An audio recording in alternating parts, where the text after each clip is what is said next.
Turn this off. Well, welcome everybody to Friday night Stunt Hangar video hangout. This is the last one before the Nats. I will post a link up here in Stunt Hangar right now. So, got to go here. Got to invite. Copy the invite link.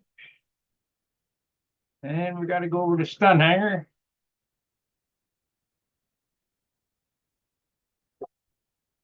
And we'll go home. And at the bench, I think I got a way around some of this stuff. Now, new topic. Friday night hangout. I'm gonna get off camera here while I type.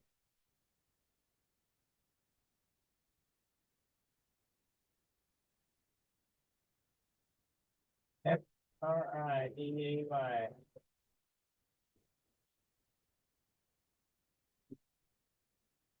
And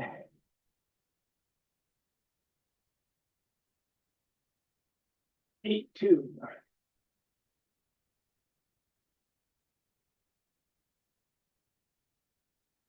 Thank to CHJT. Control V. There we are. And we'll post it up. All righty. Link is in Stunt Hangar right now. And let's see, we got to go here to the dashboard. We need to go here. And go live. Turn this on. Save. And we want to make sure that the chat. The chat is rolling.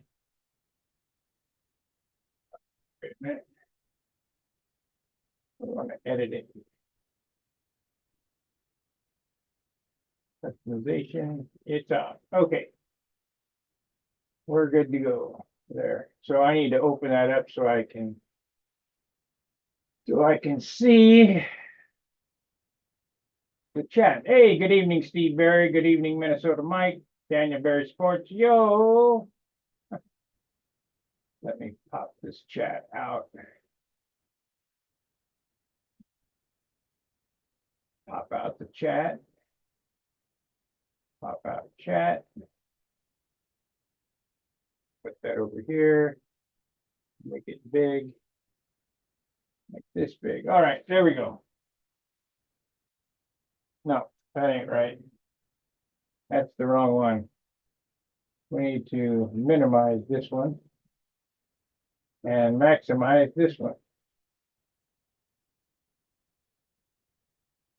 And why did it go over there? There we are. Okay, I got all the business taken care of now.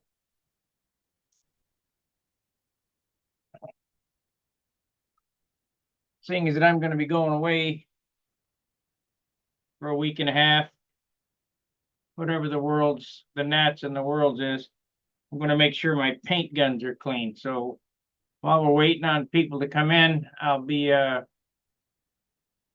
cleaning my paint guns thoroughly. Mostly the airbrushes. I don't really, the HVLP guns you can take apart and clean, no problem. But these airbrushes, you better stay on top of them.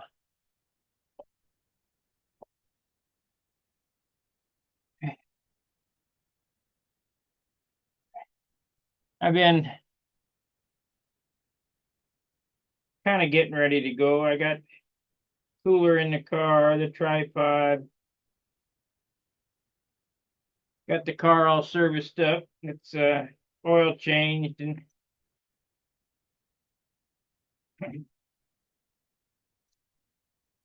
Oh, I gotta put in my cabin filter. I forgot that. See it right there, but that ain't no big deal.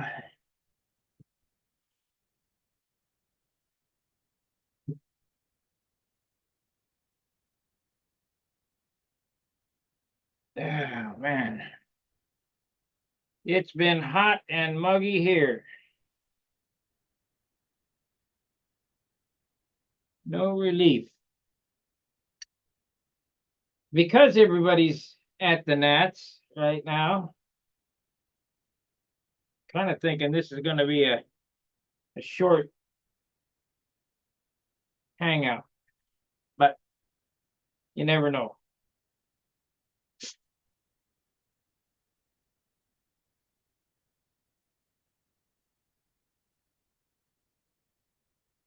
If you guys are into airbrushes and such, you need to get yourself a pair of these plastic pliers. Of course, they're made of metal, but the jaws are plastic.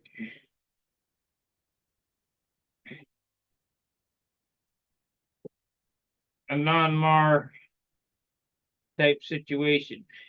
Take this out.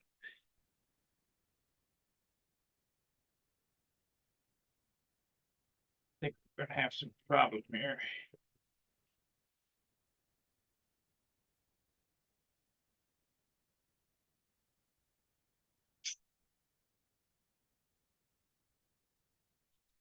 I'm gonna dump this.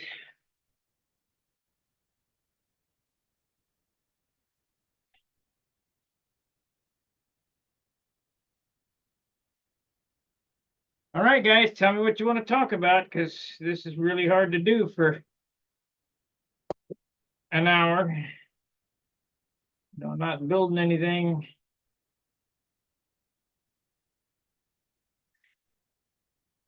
Not doing anything.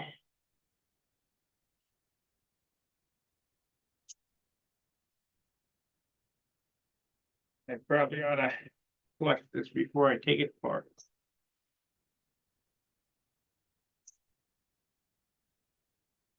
Get her flushed.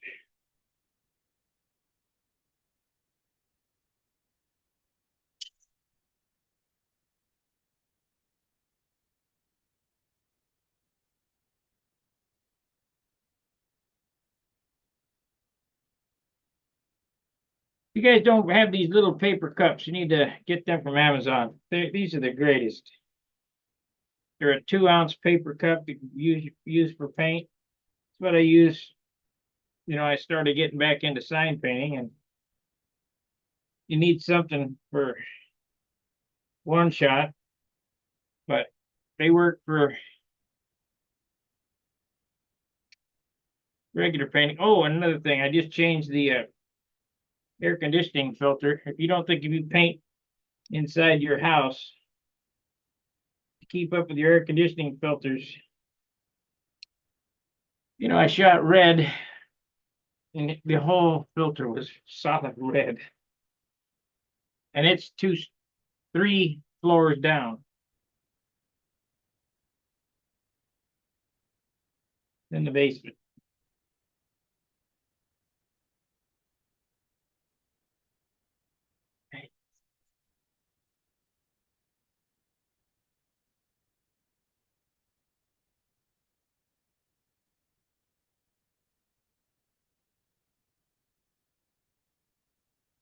I have to take it off the way for it.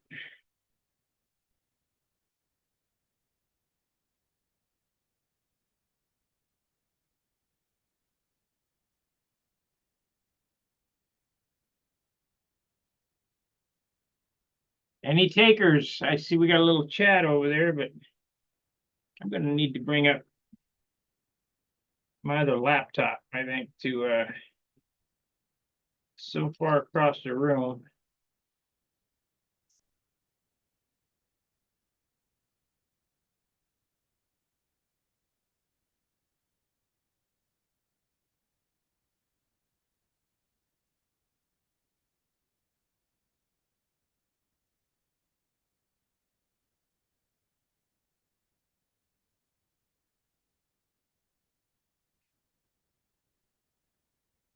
There we go.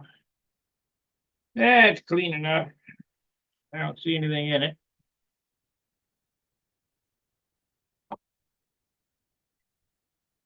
Paint on this.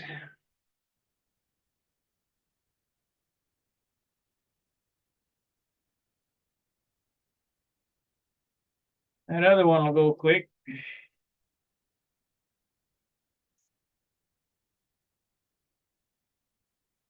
Okay.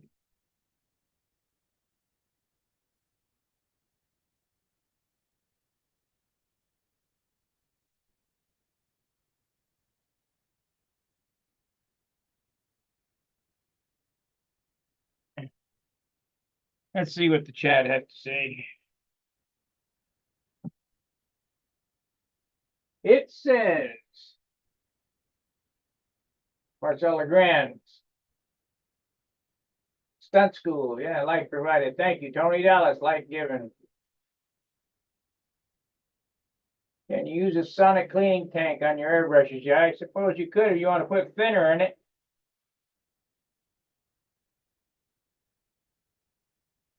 Steve Barry's going to work on his magician.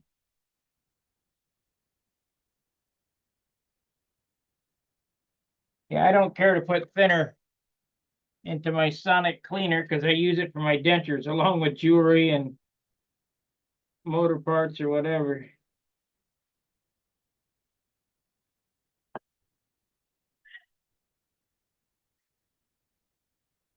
Because water and soap is not going to cut dope. Not even close.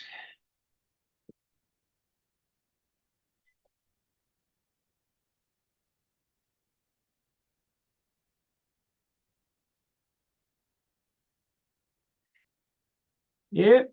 Jimmy Barnhole's airplane red was down in my air conditioner in the filter.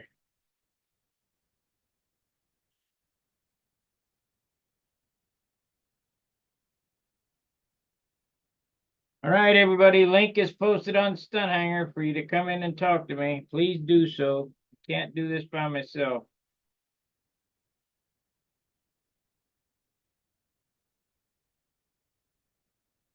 All right, that's one done. Oop. I see a little bit of residual there.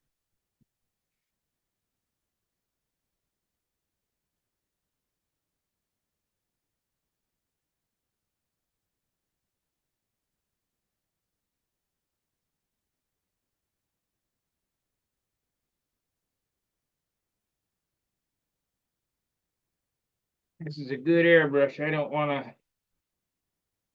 It was an expensive airbrush. I don't want to ruin this one.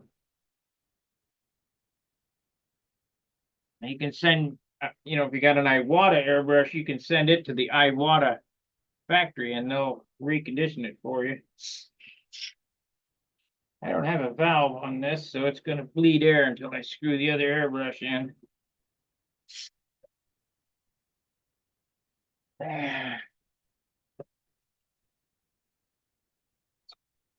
Now, here we go. Just kink off the hose.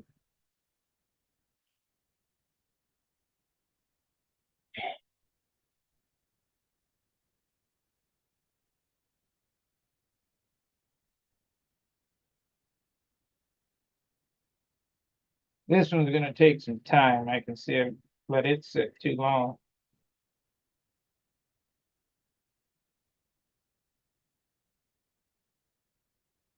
Maybe not. It's spraying, so maybe not. The bad thing is these bottles take a stain.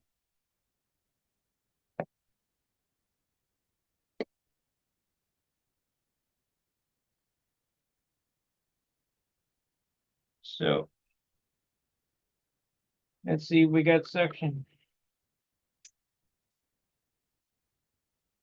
Yep. So first thing to do is run some thinner through it.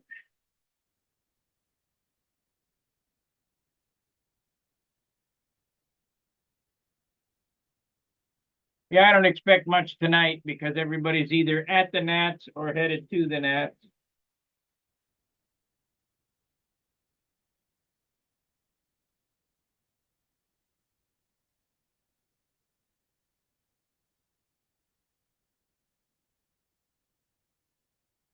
So if nobody comes in by the time I get these guns clean, we'll just end the program and that'll be it.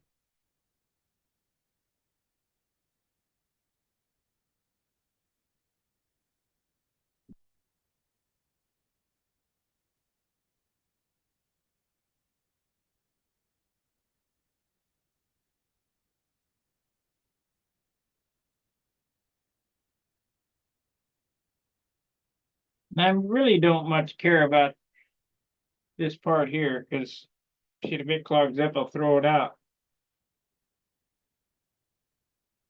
They're relatively clean. But this thing here, quite expensive. The Harbor Freight guns, they're only 30 bucks. No big deal.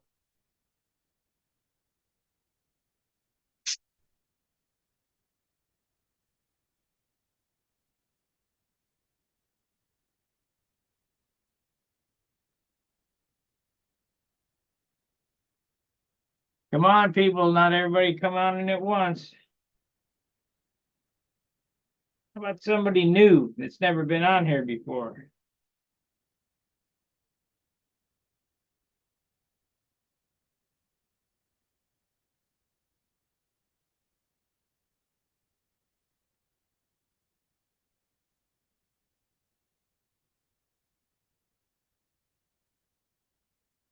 That'd be good.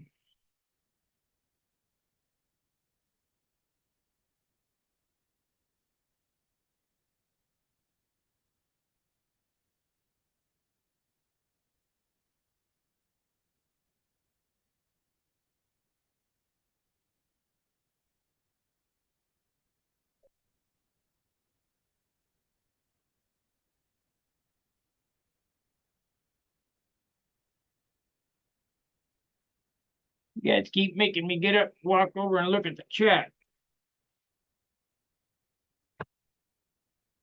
Let's do this, see if I can read it on this screen. Tony Dallas says something about an airbrush, but I can't see it. It's way across the room.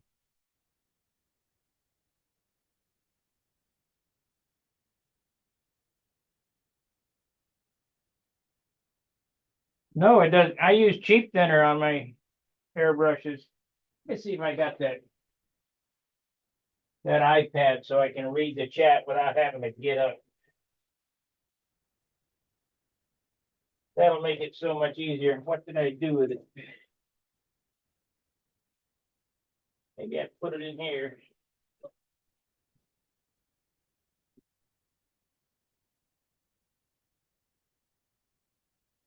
Well, I feel it. There it is.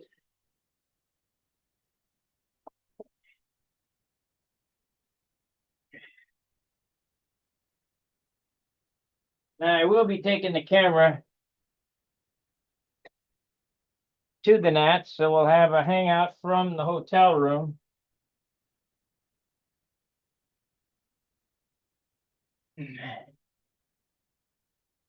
Okay.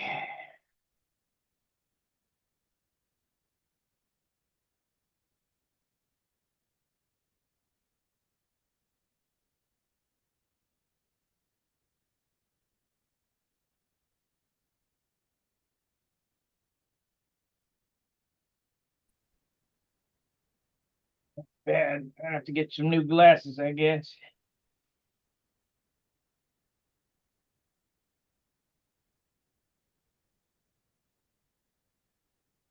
Okay.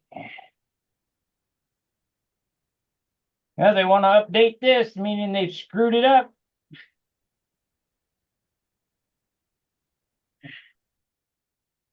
Chrome.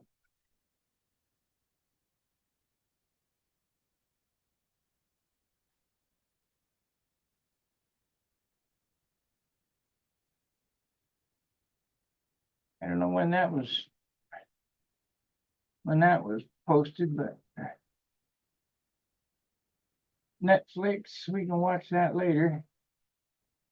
Let's go to the YouTube app. That's Studio YouTube. There we are.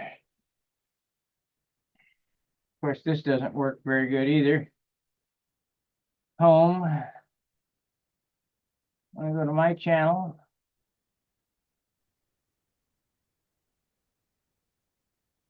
We're live. There's 13 watching. Come on now. Industrial grade products, great chair for the ones who get it done.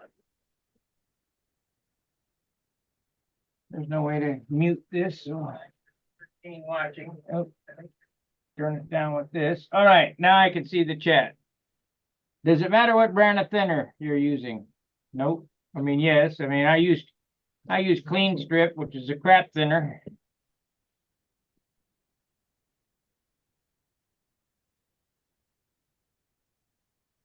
Yeah. Set of dentures in a jar of acetone. Did the teeth fall out? No. Uh-oh. Here, we got somebody come in. Let's see. We need the mouse, which I took somewhere.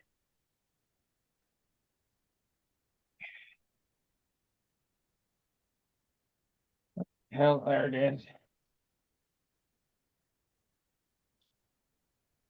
All right, somebody's come in. There we go. Stuart, Yeah, hi, how you doing? I'm doing good. Good. I thought you were already at the Nats or on your way.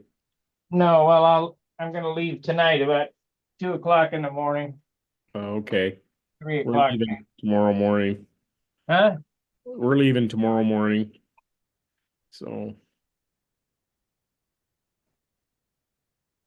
we'll hopefully get there middle of the afternoon. Well, it doesn't matter that the show's still gonna go on. Yeah. I'll just have to do it from my motel room,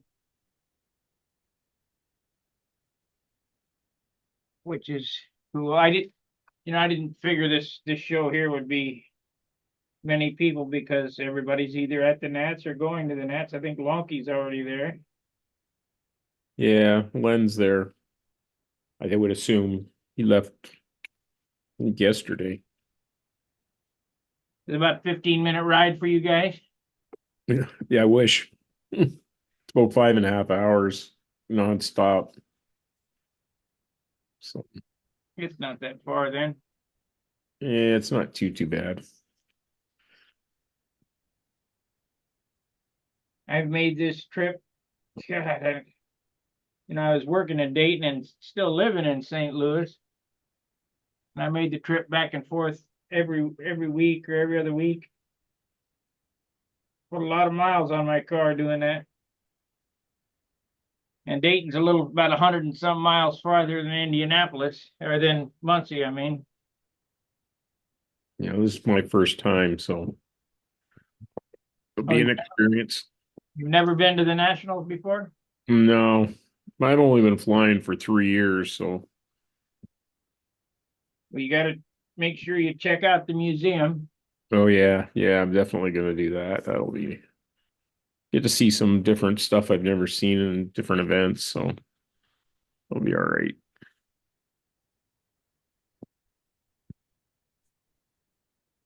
Oh, there we are, up there. And I appreciate you coming in and giving me cover because I'm only going to do about a half an hour. And if nobody comes in, end it. I guess they've lost interest.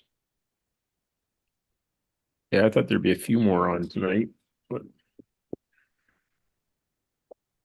But since I've changed the time to the earlier time, they don't come on till later. That's yeah. fine. John Caradas, he's in the hospital, eh? What I hear, last I heard, I don't know what for, Yeah. I kind of wondered, yeah, what happened. So yeah, whatever it was, it ain't good. yeah, that sounds of it. Baby's watching. Say hi.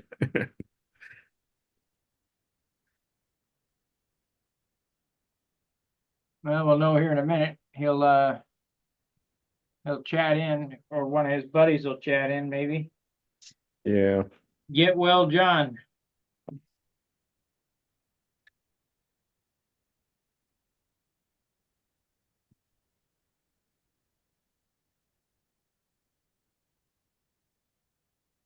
So I figured I'd use this time to clean the tools before I left. Because I guarantee after week and a half, 2 weeks, these things will be locked up when I got home.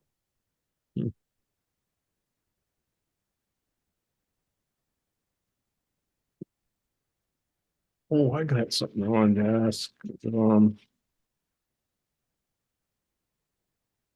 Do you know Matthew Noonan? Matt Newman, sure I know him. Yeah. Is he the one that looks after the photography stuff with the Nats Not that I know of, with Tampa?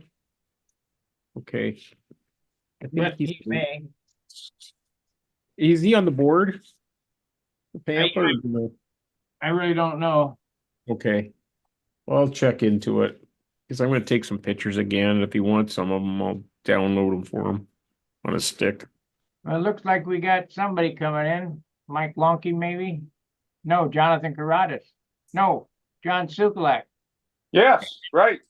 Hi, guys. Hey, You're not at the Nats yet. No, I'm in my shop packing up. Hopefully minimizing the stuff I forget to bring. Yeah, you can forget that. Tony Dallas says the Nats is 35 hours away for him. There's no way I'm going to do this kind of drive. Does the Nats ever do an event on the West Coast? Not anymore. Lisa Roy says, get well soon, John. We will pray for you and your family. I can't remember. Royce, I don't think it's Lisa. I think it's her husband. Minnesota Mike says, I just got back from the Nats free flight.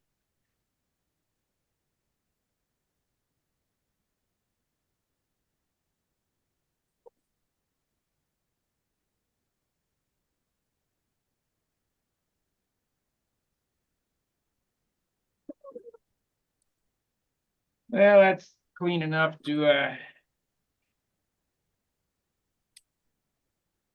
hang up. I don't care about the jar. Now I gotta work on the paint guns. Wayne, right, Wayne, right. Wainwright.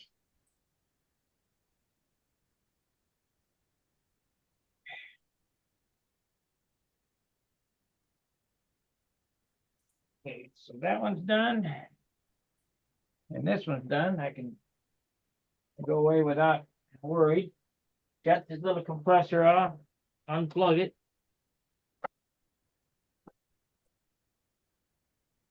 Now the big mamas. You gonna do some streaming from the Nats, Sparky, or not? Yes. Okay.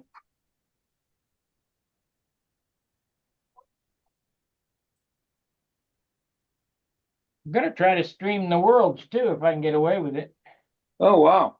Fantastic. be good.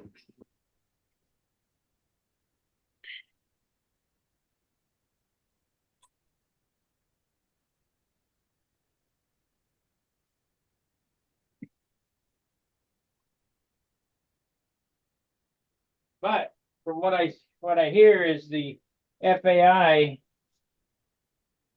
has strict intellectual property rights on the world. So I don't know. We'll see what happens. Could be taken down. Yeah, I guess, huh? If it is, so be it. I would suggest that you guys if I do stream the worlds, if you want to see it, you be on the stream and don't wait for it to to replay because the replay may not be there. Oh, that's right. Good point. Do you know what day is the final championship day of the Worlds? Is it Friday or Saturday? I really don't have a clue, to be honest with you. Okay.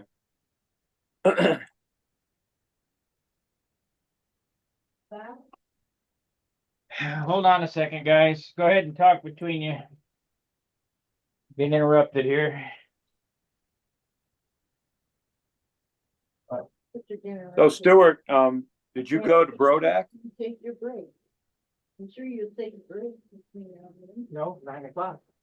Oh, then you can- What is it? It's a cheeseburger. Okay. Can you hear me, Stuart? I'm sorry, I had it completely. Yeah. Who we got on there now? That's still John. Well, John Stuklek is here, and I was just trying to talk to Stuart, but he either can't hear me or he's gone. He's not there. Okay. Well, I hate to do this to you guys, but she knew I had to eat before 7 o'clock and she forgot. Uh, So I'm gonna eat right now. I'll have can't to blame you. Can't blame you for that. just a cheeseburger. I can wolf it down pretty quick, I guess. Couple cheeseburger and a couple fries. Eating at the workbench. There you go. Uh-oh. What happened to the top, to the center?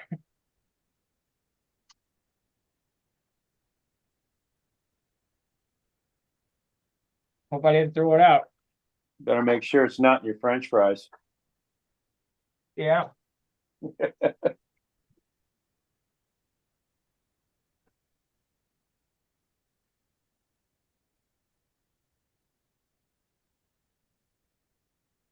I don't see it here.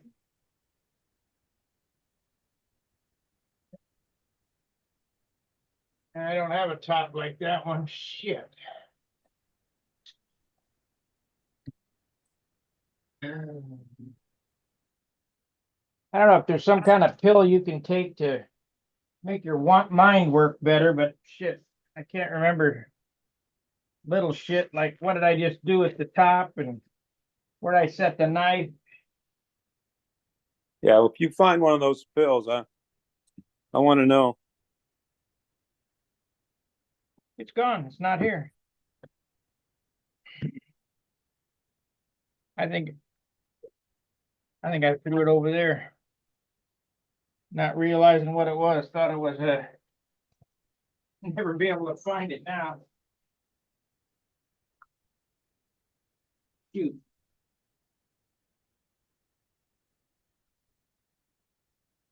I'll have to put the thinner in jars. Jeez. It's amazing how stuff will run away from you in your shop like that. You'd think it'd be there somewhere. Oh, it's here. I guarantee it. Just don't know where. I mean, it hasn't left the planet. Sometimes I think I have to stop looking for it before I could find it.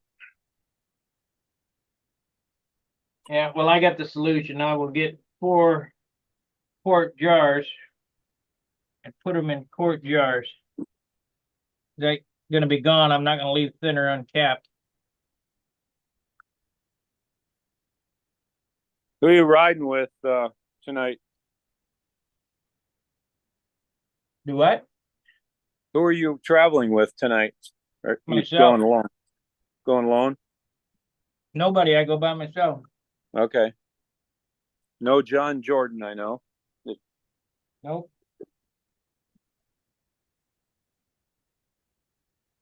Word of advice to everybody who wants to do any long distance traveling, do it at night.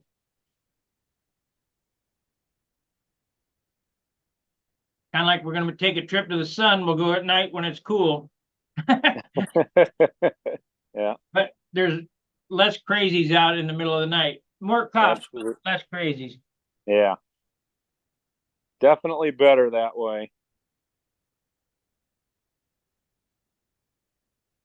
What are you gonna start building as soon as you get back? I'm not sure yet. I'll have to look at everybody's offerings this year and see what they done. Yeah, oh yeah, that's right. You always somewhat consider what you've seen that year at the Nats. Yeah. But I also have learned that a lot of times you start something the day you get back. Oh yeah.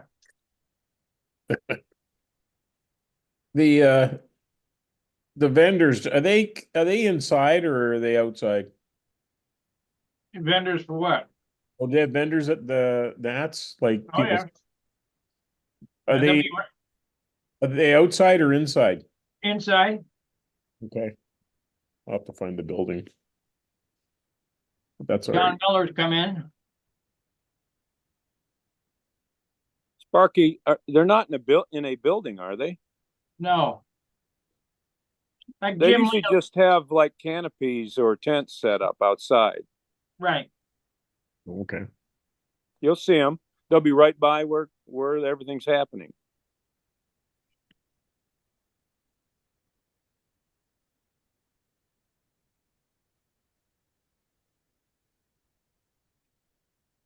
Speak up, John Miller. I'm just trying to get over the flash of light and the glare off of that blue thing hanging behind you. Oh yeah. Looks great, Sparky. Looks Thank you. great.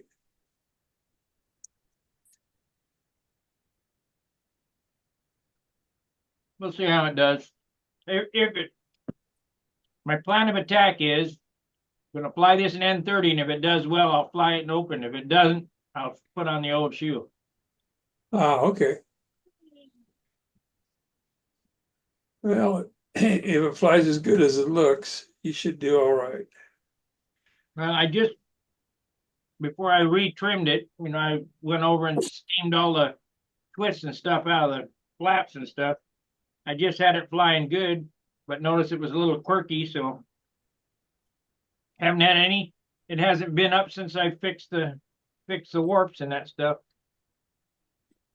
How many guys took place of the Nats that only had 1 or 2 flights on them, and they're still putting decals and other things on them. Yeah, but them guys are considerably better than I am. You and me both, brother. Well, I've been working on plans as usual. I'm doing some little extra changes I'm making to Dennis's excellent profile motor mount for electric motor and battery. And I talked to him about it on the phone, and I had the idea of hinging, and I'm using hinges very similar to what you use on your flaps and elevators, Sparky. And I'm going to hinge the side instead of having to pop it out like that, set it down somewhere. It's got a little tab you just barely feel it. Pop it open and it just hang down out of the way. As soon as you want to close it, you just lift it up, snaps back in on the magnets.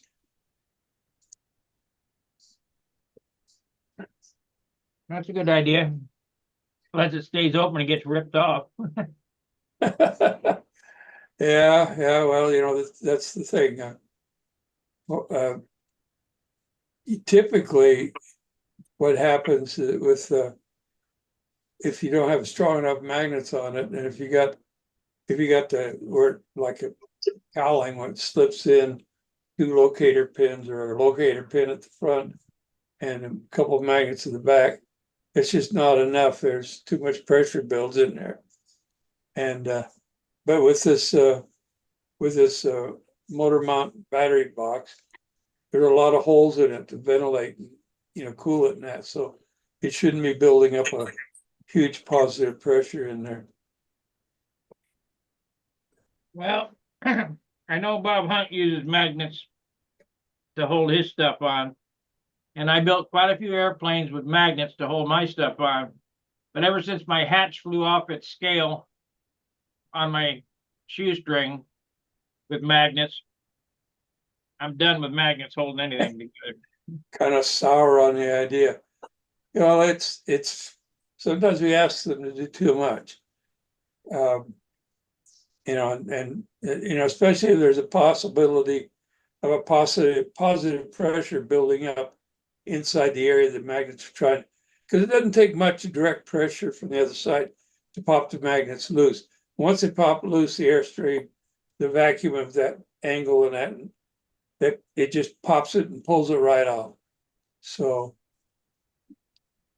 that's the other reason why I decided to try hinging it so that if it did pop loose, it wouldn't go flying off in the airstream.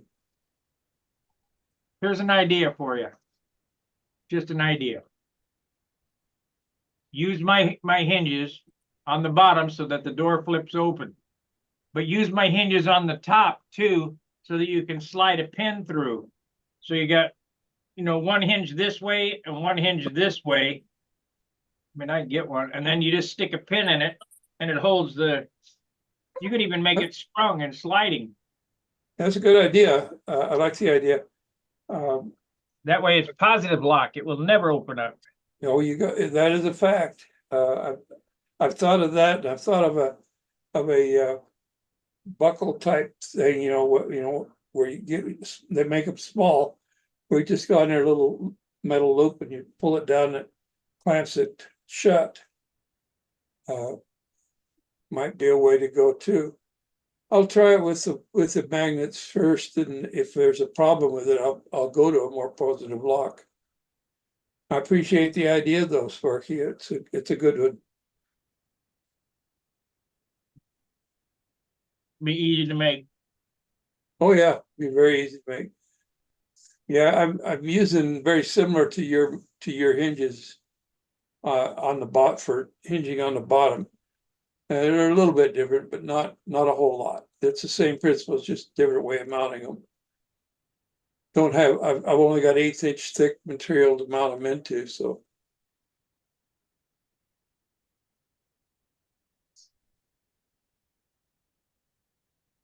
Well, I'm getting excited to go, that's for sure.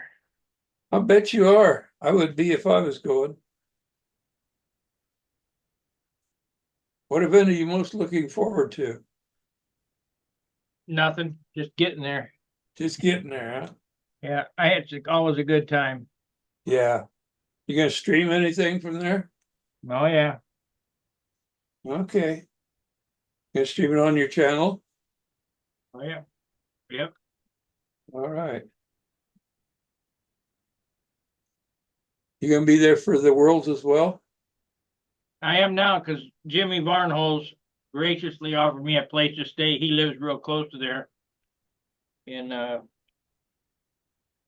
Danville or Cornville or Hooterville or wherever that place is over there. Yeah. Well, that'll be good then. We can look at we'll look forward to some streaming from both the Nats and the Worlds, I hope. As I stated earlier, if I stream from the Nats, I believe the FAI has intellectual property rights on everything FAI. If they throw a DMCA on me, it'll get taken down. So if you want to watch that, you better watch it while it's live and not watch it. Think about watching it in an after run. Yeah, yeah. Well, do they have anybody providing a feed on it? Don't know. Okay.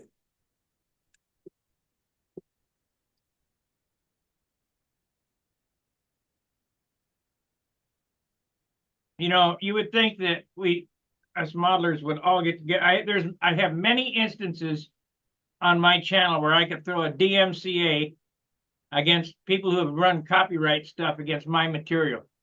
But depending on who they are, the Chinese, I always throw a DMCA on. But if they're American, like here's a funny one for you. Al Rave sent me his tapes of his Bearcat Snaggletooth whatever. I posted them up on Stunt Hangar. He turned around and posted them up on his channel, but the material is mine because I did it first. So they wanted me to throw a DMC against Al Rabe, who really made the tape. Oh, yeah. Yeah, that'd enshrine you in the love and in the heart of all of us. Oh yeah. I could now, because he's dead, but he's not, nobody's going to upload to his channel anymore, but for what? Right. See, there's a lot of people on YouTube that are pretty cutthroat that are trying to make money on all this stuff. Yeah. I'm not trying to make money. I'm just trying to make enough money to keep it going. And the 13 cents that I get from Al Rabe ain't going to make one way or another, so it don't much matter. True enough. True enough. And you're right. People get a little upset about a lot of things. I at one time I thought I was going to get upset about somebody on my plans, and then I realized something. It's just a hobby. I'm never going to get rich on it. It's more a matter of love. I mean, I appreciate it when somebody makes a donation or anything. When they get a set of plans, I appreciate it a lot. But it's like I put on my site, or on your site, actually, under the vendor's corner. I don't have a price on my plans. You pay me whatever it's worth to you, or whatever you can. If you can't pay me anything, that's fine. I'd rather have the drawing get out there. But, I also don't mind a little donation. Well, Steve Berry, I did the plans for the Viper. The Viper has been around since '91. And it never had a set of plans. It all it's always lived inside my head. And so Steve did the plans. And I sold, $40. That's what I wanted for him. And I sold a few sets. It covered the cost of the mailing and, helped me, I don't know, offset the price of the wood to build the first airplane and that kind of stuff. So now, next year, maybe I'll turn them over to Outer Zone. Yeah, yeah. I think in my entire career with plans, I've probably made less than $200. And that, if you know how much time I put into the plans, why? You know how much I make an hour doing this? Not much. About 5 cents. Yeah, yeah. Well, like I said, we're not in it, at least not may not have started out that way, but we're not in it for the money. We're in it for the enjoyment and the hobby and the camaraderie and all of that. That's the way I look at it. And I think it's well founded. Some of the best friends I have on this earth I've met and I know through this hobby. The only friends I got now. Well, they're the ones you can trust usually. I was in Harbor Freight today, and I ran across the guy. I was looking at him, and I go, "Hey, I know you." He goes, "Yeah, I know you." I hadn't seen him in about 20 years. He's 75, and motorcycle rider guy. Yeah. We stood back there and talked probably half an hour about motorcycles and how everybody's dead. Yeah, yeah. But I know I'm gaining weight because he says, "You gained a lot of weight." Thanks. You had to tell me that. Yeah. I used to have a 6-pack. Now I got a keg. I think we can all relate to that. That's for sure.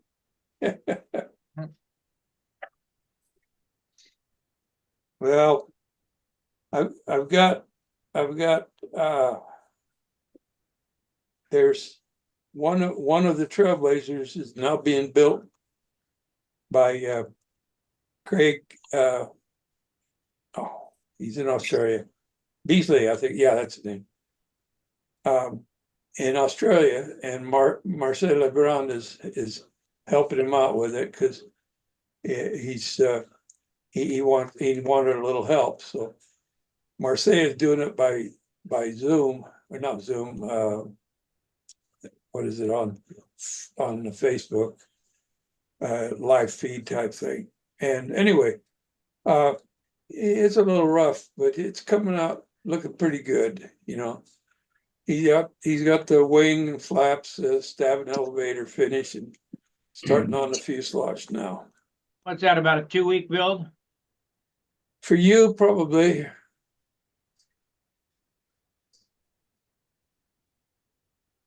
Everybody always laments how fast I am. That's Well, that's total all right. crap. I'm not fast. I just spend more time. Yeah.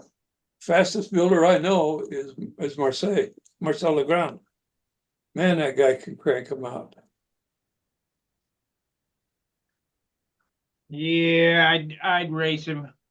I built that scratch built Aries in 11 days. I'd like to see him do that. I'm the slowest on the planet. You got planes, I got planes that are sitting up there half built, they're 20 years old, you know. I got one Viper in the back over there that I'm thinking about, just like I did with the P50 or the P47. Just let it sit back there until I figure out what I want to do. Sometimes that's what you have to do. It's like this one is sitting here, it's so old. It was a rekitting by Richardson, I think his name was, of a kit for the little T-bird, the 25 size T-bird. But as I got building it, before it got to the point that it was, the wood was really not good, and it was like 42 ounces, and I hadn't even joined all the pieces together yet, you know. And so it would have to go on a serious diet. So it sits there forlorn, probably never get finished. We got 17 watchers in here and 3 participants. Oh my goodness! So who are our watchers? Well, I can only tell the ones who have posted on here. We got Wayne Rice, Tony Dallas, Steve Berry, and then you 3. Oh, Minnesota Mike, Dan Berry, Minnesota Mike. There's a few on here. Our Dedekin. He says, this is funny. We were talking about cleaning the airbrush in an ultrasonic, and I told him that I put my dentures in ultrasonic. He says, I put a set of dentures into a jar of acetone in the ultrasonic thinking it was cleaner. Not good. Oh, geez. No, I wonder if there's a residual taste after that. Oh yeah. Oh my goodness. Well, hello to all the guys on streaming us. Good to have you here. Speak up once in a while. We'll try to get you included.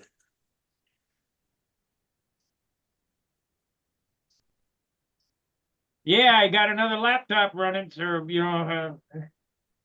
MacBook running now, so I can the TV's up on the wall over there. My computer's sitting on the shelf.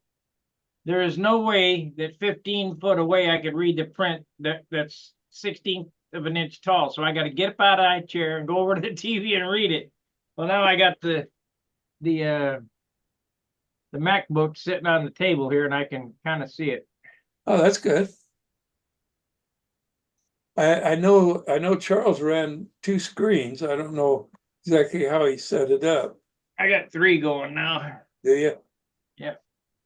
One for camera controls, one to see you, and then one to watch the stream and read the chat.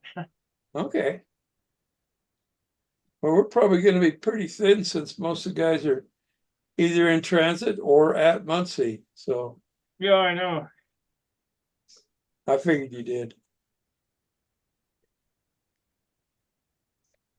They could pop on here in a little bit, you know. Yeah, We'll run it another, you know, if you guys want to keep going, we'll go for another hour, but anything after 9 o'clock, I gotta turn it off and hand it off to somebody, because I no gotta get problem. my beauty rest for the drive tonight. Oh, you maybe, and I was gonna say something, I won't. I should have started a month ago, I know. Yeah.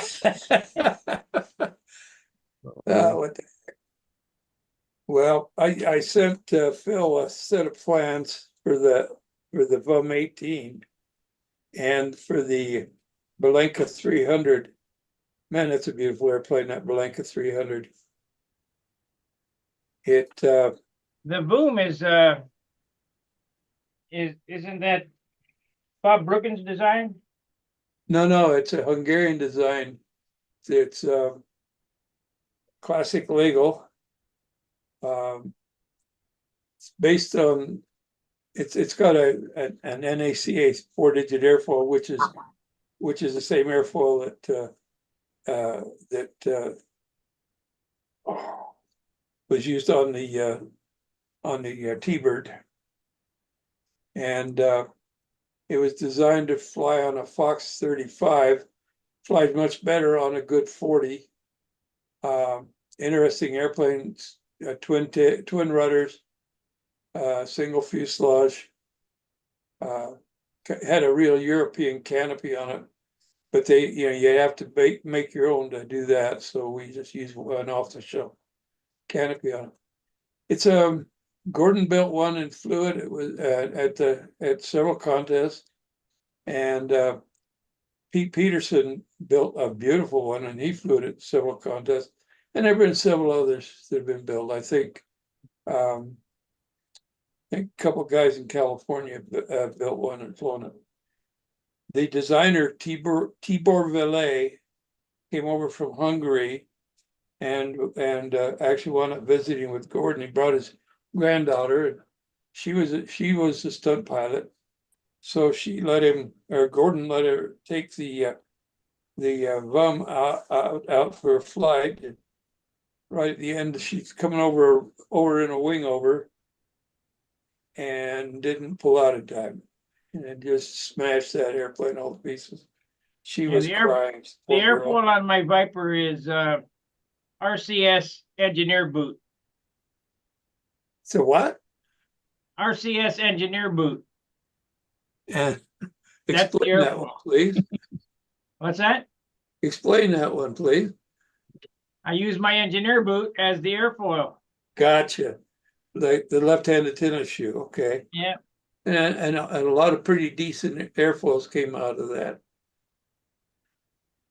I fortunately, for my own use, I've got access to a whole bunch of files for just about any airfoil you could ever imagine. And I'm able to bring it into the computer, and with the lofting program I have, I don't have to have a special wing cradle, foam wing cradle to do, a worn truss wing or things like that. I can just design it out and design it to self-jig.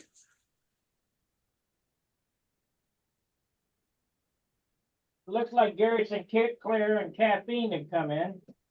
Yeah. Caffeine looks like he's wide awake. What happened? Did you just It's get up, daytime Caffeine? there. Hi. Hi. Did you just get up? What is it? 6 or 7 in the morning? Yeah, it's 7 in the morning. Yeah. Sun coming in. Yesterday or Fun. tomorrow? He's in tomorrow. He's in Saturday. Yeah. You going flying today?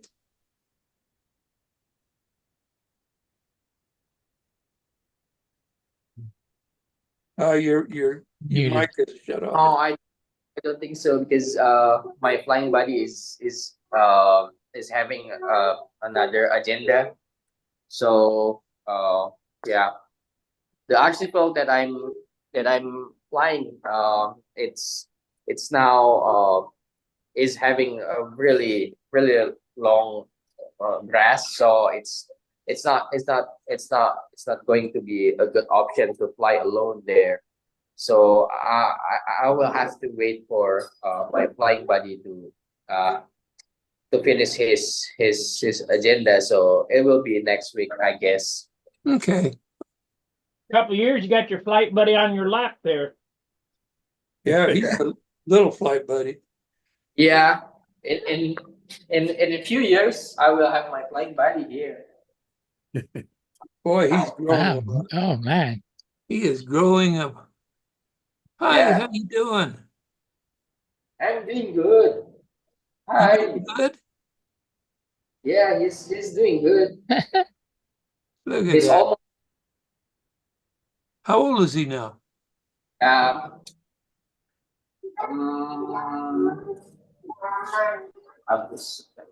just 23 months. Oh, so he's 1 month out of being 2 years old. He's real Almost. good. He's up and walking. Yep.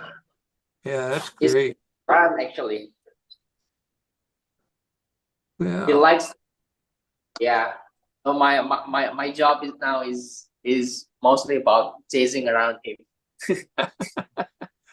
He likes to lead you for a merry chase, huh? Yeah.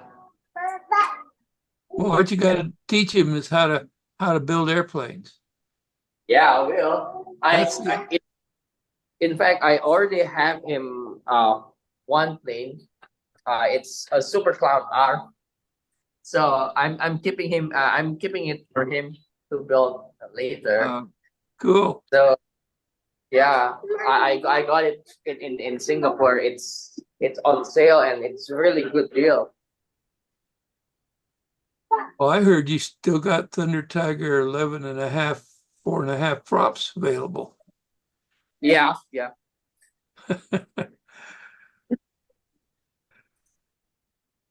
I know there's a lot of people around here that like to, oops. Back online. Yeah. Gary'd like to have some 11.5, 4.5 props, Thunder Tigers. Right, Gary? Well, I suppose. They're handy. Huh. Yeah. So, Caffeine, have you got your P40 figured out yet? Yep. Actually, yeah, I think I've been so obsessed with numbers, and I just realized that I shouldn't I should start looking for more qualitative judgment from my side. I mean, more do I like it? I mean, do I like the way it flies or not? Just sometimes, because when I look back my notes, my flight notes, I have some flights that I really like, because every flight I've always written all the setup and how I feel about that flight. And then there are several flights that I like, but the numbers are just, oh, it's not the good number. But so I got confused to aim about I got confused to aim for that numbers, but instead I should just I should rely more on the qualitative side, I guess. Well, once you learned that, you learned a very important lesson. Mm-hmm. You know, and now, because see, we obsess, a lot of people, myself included, at various times in my career, obsessed on well, it's got to do this and it's got to be this way. And like you said, if it feels good to you and you can fly it competitively the way you're flying it, then fly it that way, you know? Yeah, that's right. And then, I mean, those numbers are great to get you into the ballpark, but once you are in the ballpark, you have to, yeah, you have to do something else. It's just not about the numbers. Right. There's little things, little things that pop up, and like they said though, try to make one change at a time. So you got a good idea what made the difference. If you do 3 or 4 or 5 and it flies really great, which one of those was the one that made the difference? You're lost your sound again. Yep. God, that's true. Because when I look back at my notes, those flights were actually good, but yeah, since I've become obsessed with the numbers, and then I started changing 1, 2, 3 aspects, and then I totally messed up. So it was I was actually fine, but when I start aiming for specific numbers, then that's when I messed it up. Well, sounds like you jumped a big hurdle, so good luck. You got a lot to look forward to. Believe it or not, there's people still flying here in the States that had to do pretty much what you're doing, learn how to fly all by themselves, until many of them never had any coaching, even to this day. And a lot of them got some coaching at some point, and they really got a whole lot better. The day's probably going to come when you'll meet somebody that either you could coach or he can coach you. And Mm-hmm. I'd love to see you at the World's Championship representing your country, Yeah, I hope so.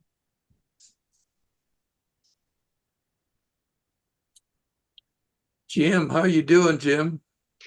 Oh, okay. I had company. They just left, and that's why I was so late getting on.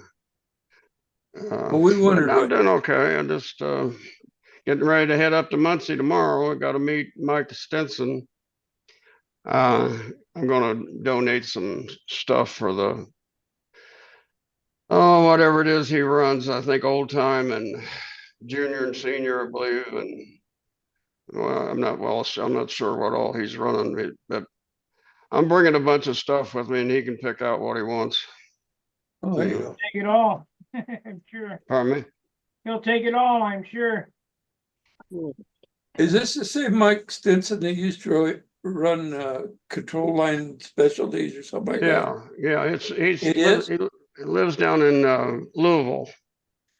Well, tell him hello for me. I haven't seen him in years.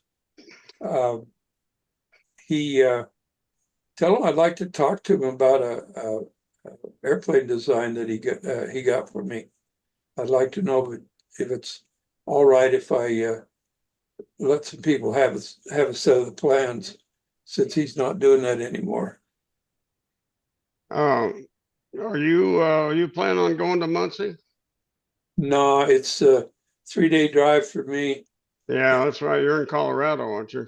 I'm in Utah, I'm even further west. Utah. Okay, well that's close to Colorado. Just Yeah, throw so- Gordy in the trunk and get going. You guys will be there tomorrow.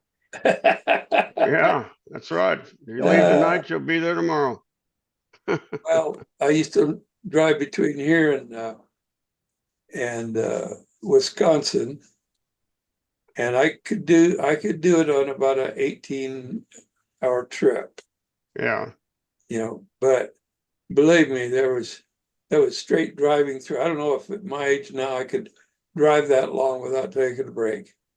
Oh, I know. Yeah, I used to drive, going to Florida, I used to drive straight through, and this is back in, 35 years ago. And now, nowadays, if I try to go down to Florida, I got to stop and get a hotel and, and take it easy. And, Gotcha. yeah, I can't make it all in one day anymore like I used to. It's hell to get old, isn't it? Yeah, it's a bitch, believe me, John. Yeah, I know. I think about you often. I got that Torino sitting there in the corner. Yeah, I see that back there. That was pretty. You did a great job on it. Oh, It thank was you. a You know, lot prettier than mine. Mine was pretty plain. It was just white with some trim and yeah, I thought it looked didn't pretty have a good, lot of though. pizzazz to it. But it flew good though. I'll tell you what, that was a good flying airplane. This Yeah. one flies better than I can. Once uh, I, the plans had the incredibly narrow elevator on it. Yeah, we talked about that. Yeah, no, the mine was like yours. It was like 2 inches maybe. So I don't Yeah, know about the plans, but I don't remember, I can't remember. I've got a set of plans somewhere, but out in the garage somewhere, and it'd probably take me 2 days to find them. But well, yeah. Jack was at the VSC when I first took it there. And I said, and I had realized that I had such slow response on the controls that talking to Mhm, a couple others, we realized it needed more elevator. Even though the flaps are narrow, it still wasn't mhm. able to override the flaps. So took it up to Bart, oh, what's his name? Anyway, one of the guys I was staying at his place. Anyway, Bart Kopinski? Bert, Yeah, Kopinski? no, Bart no, Kopinski? Bert, he flies a lot of carrier that now, but he also flies stunt and flies a little scale too. He's an ex-airline pilot, Yeah. and he's got a nice house there in Tucson. But and a big shop. His whole living room is his shop. He's converted the whole living room into the shop. He doesn't Yeah. have a living room. Mhm. He's got a big kitchen, dining Is room. he living, you're talking about the Bart in Arizona? Yeah, Yeah, not Bart not Bart, Kopinski. not Kopinski, Bart, isn't it? not Kopinski? Bart Kopinski. It's Bert. Oh, different B-U-R-T. Bart, a different Bart? B-U-R-T. Bert. Bert. Oh, Bert. Oh, I thought you said Bart. Okay, Bert. Uh, Okay. So I went over to his house though, and I squared that elevator up and slapped on an extension on it, glued it up, Mm-hmm. painted it up so that it was, at least wasn't going to soak up fuel. Mm-hmm. And other mistake I made is I made the opening at the front so big that I mean it was almost twice as big as the outlet, and it just wasn't cooling. So I put like shades in there. Just there was Yeah. just closed Well, it down. sometimes, yeah. Yeah, It sometimes worked. you can get that too big and too open, yeah. Uh-huh.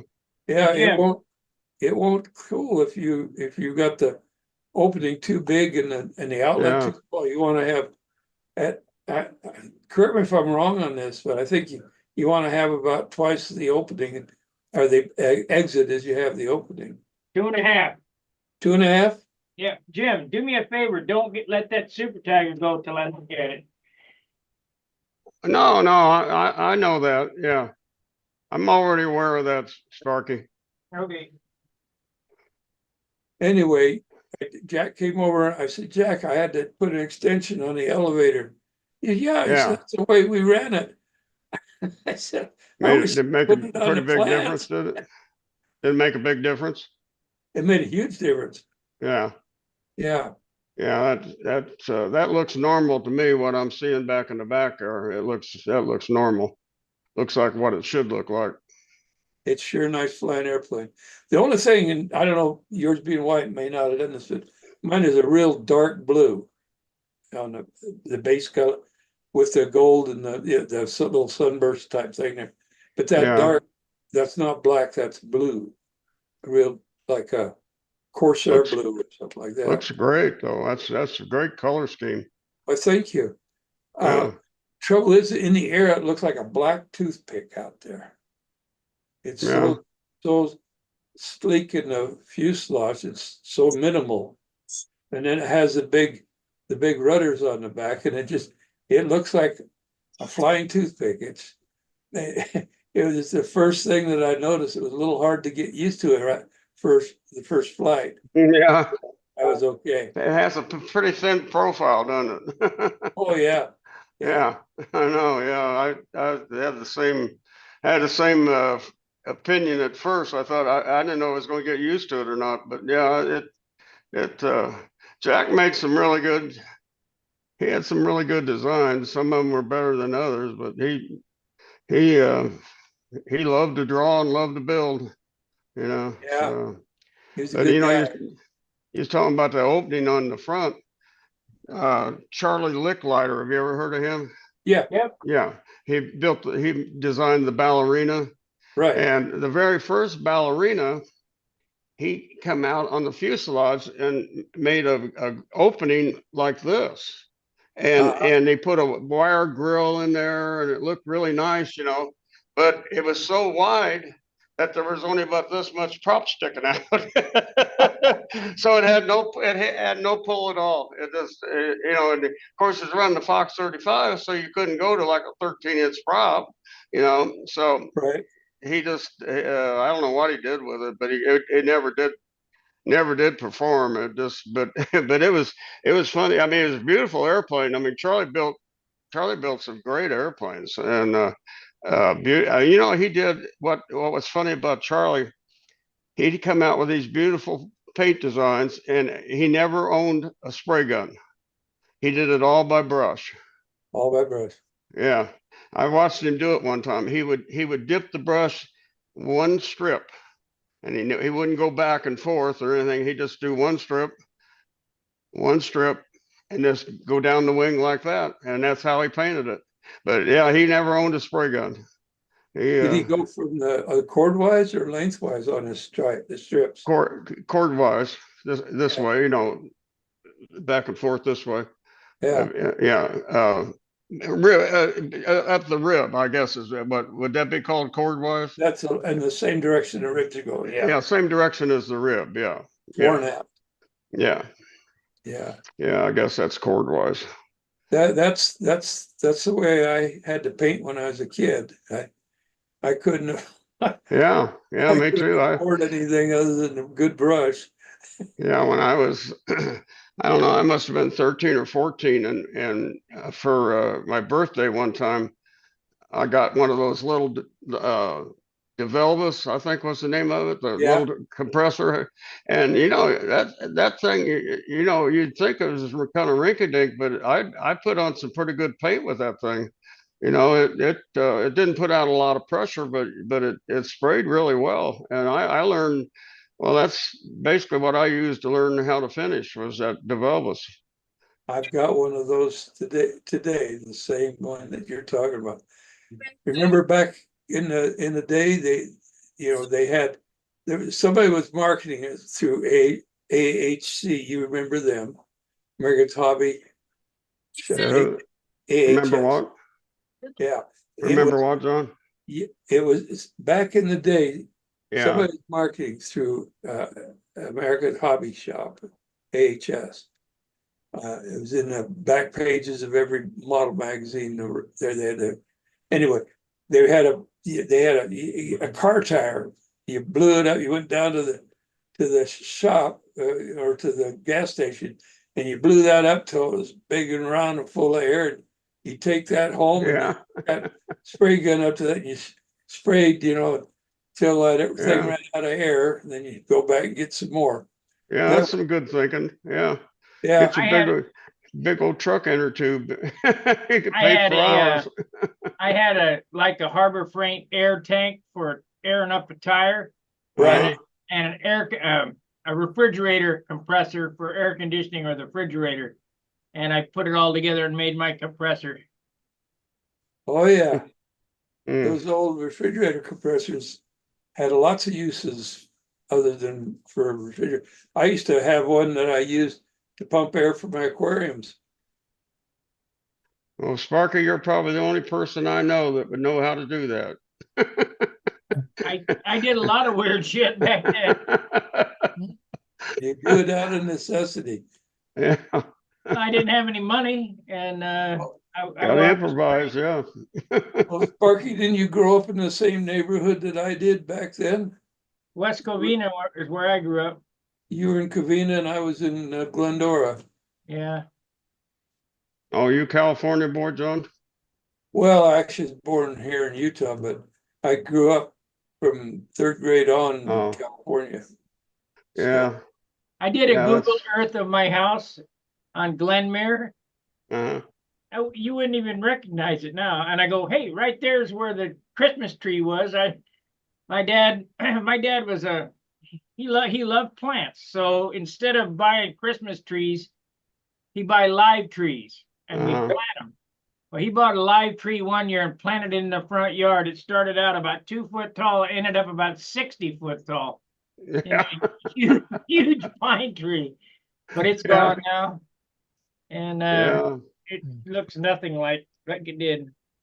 same thing yeah. happened in my old house. I had 3 of those planted like that. And Mhm. I didn't pay good attention when I planted them too close to the front door. 3 of them. Yeah, They did the same thing, and they're not. I look at it from Google, and it's not there. I mean, they're not there anymore.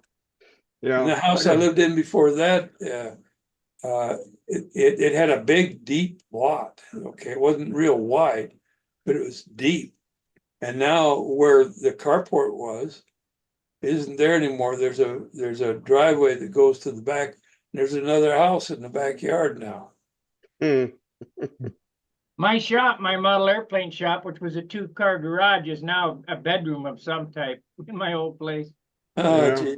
They got rid of the 2-car garage, and The field that I used to fly on was that there was an elementary school just a half a block to the east of me, and it had a big, huge play yard in there. Big, you could put 2 football fields in there, and we'd go back there on the weekends, and they didn't have any problem with us flying there. Yeah. Even though we got complaint by one old gal, she didn't like the noise. But Yeah. my yeah, very first flight on a model airplane was at Orangewood Middle School, and it's still there. I could zoom in to the volleyball or tetherball area where I flew that airplane, and it's still there. But where we used to fly afterwards in my teenage years, which was Willowwood Junior High, that's all factory now. well, this school that I flew at was Roosevelt Elementary, and it's gone. It's all housing. The other field we used to fly at was Gladstone High School. That's closer down to where you lived. We And, I used to fly at three schools. I flew at Edgewood, Willowwood, Orangewood, and Tonopah. And then we flew at Ole's parking lot, which is now, I don't know what the hell that is, but Ole's was a big hardware store before they had Home Depot and that kind of stuff. It was Ole's. Yeah, yeah. It's all different. I can't It's- recognize it at all. It's been 60 years, Yeah, Yeah. it's all changed a lot, We're having my 62nd, is it 62nd high school reunion. They no longer have class reunions now because we're up in age where there's not that many of us left. So Yeah. they'll have 10 anyway from this class up to this class, and I'll go meet at Denny's for coffee and have it, go home and go to bed. yeah. I let's see, the Saturday before last, well, it was the same day that Trump got shot. Was that the 13th? Yeah. Yeah, I had our 60th high school anniversary, And it was at some country club down on the south side. It was really nice. And it's funny, I took my very first girlfriend that I had back in 1962. I took her with me. She and I went together. It was like old times to get there, Oh, me and yeah. her and all the people that she knew and all the people I knew. And this, you've heard um, Bob Hunt talk about getting that 141-mile-an-hour speed ticket. I don't know if you remember or not, but anyway, Hunt talks about it once in a while. And anyway, so one guy walked up to me and he said, "Are you Jim Vornholt?" And I said, "Yeah." And he says, "Man," he said, "you owned that 63 Ford, didn't you?" And I said, "Yeah." And he said, "You took me for a ride in that thing one time." He said, "Man, you scared me to death." Oh yeah, it was fun. I was surprised, John. There was about 100 people there. Were there? And you, 60th anniversary. There was about 100 people there. It was packed. I mean, there wasn't an empty seat in the place. well, It the was- last time they took, the last time, I think on the 60th, they took a picture, all went over to Finkbinders Park, which is, Finkbinders is they own the big store, the general type store, the grocery and all kinds of goods. You can buy model airplane kits and fuel and fuel plugs, everything else from them. So when you graduate, 63? I graduated 61. You, Anyway, Jimmy? go ahead. Jimmy, when do you graduate? 60, Oh, 64. 64. 64, because it was our 60th anniversary. Yeah. Yeah. Wow. Yeah, I was surprised how many people were still up and kicking. A lot of them in a lot better condition than I am. I know that. I remember when the first classmate died, it was kind of shock to all of us because he was Yeah, like 27, 28 years old, yeah. Yeah. Yeah, we had a kid, Alan Butler was his name, and he went out to the National Drags, which is going to be coming up here. It comes up here every September, and he went out to the National Drags in one of those I don't know, rail jobs, the long Right. skinny things. One of them blew up, and a tie rod flew up into the stands, hit him right in the side of the head, and killed him. Oh my goodness. Yeah, yeah, he's senior at my school. Yeah, yeah, and he was. I mean, it really screwed his head up because when everybody went to the funeral, and they had to do all kinds of plastic work, to make us, because that tie rod just about took top of his head off. Right. Yeah, yeah, yeah. It's It was always hard to go to a classmate's funeral. Yeah, yeah. I was first classmate that we lost. Yeah, it was Alan Butler. Then we had another guy that had a flat tire on the interstate and was changing his tire, and the truck hit him, killed him. Okay. And yeah, so we didn't have a good track record. I would love to find the guys. We had a little club we started for model airplanes. And I can't remember all their names. I remember the ones I was closest to, but we had a bunch of younger guys, 3 or 4 years or more younger than we were. Yeah, We had about 25 members. And I'd love to find any of those and get together and talk over old. I'd like to find the one that I gave my Nobler to. I've often wondered what the heck ever happened to that can I airplane. get my Nobler back? Oh, right. But Oh I man. wonder how they're doing, if they're still, I don't know if any of them are still flying, Well, that's the trouble. It's like around here.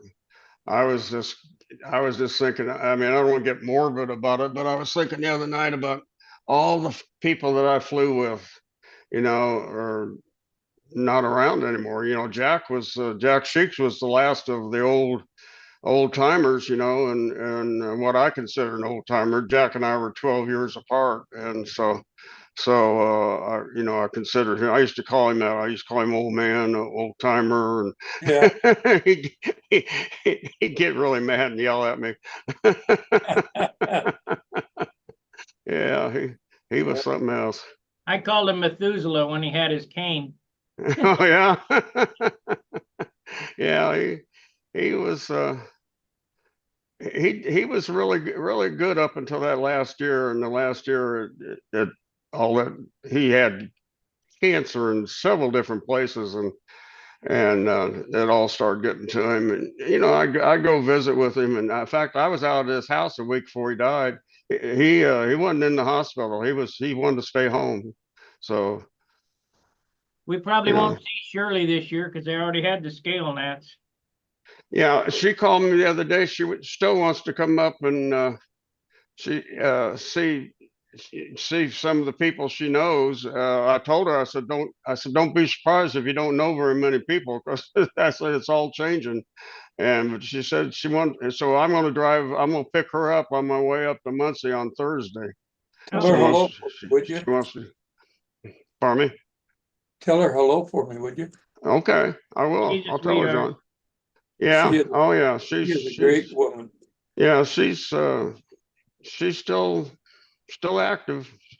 She's, gosh, I mean, she's probably 85, 83. I don't know. She's in her mid 80s. I'm pretty sure that she's still pretty active. She goes places, and in fact, when she called me, she was in New Jersey.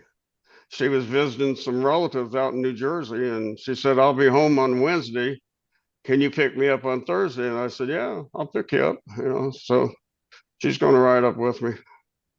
Well, I got hold of two guys that were in that old club. One of them was one of my best friends, Johnny Anderson, and got talking with him. I said, well, do you still fly? Because he was pretty good. Mhm. And he said, no. He said, I don't. I said, well, why not? He said, well, I got 30% hearing loss from those engines. I said, well, you're not supposed to put your ear down to the muffler, to the Mhm. exhaust so you can hear it. You're supposed to stand back a little ways. Yeah. My right ear is just about. I hear everything out of this side, because this one's gone, and it's from turbine engines. Because when you sit in a helicopter, you sit on the right side. So like if you open the door to talk to a medic or a fireman or something, you're hearing all that whine and everything. And then a lot of times it's running while you're outside. And I've this ear is just about shot. And Yeah.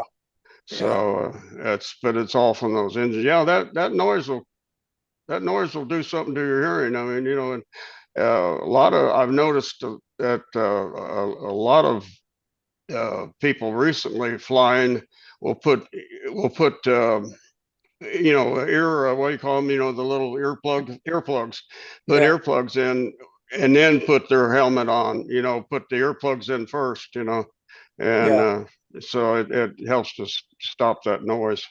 My But right ear hearing is gone because I had a spark go in the ear and all the way down my neck, and it blew a hole right in my eardrum. Oh, gee. what was it?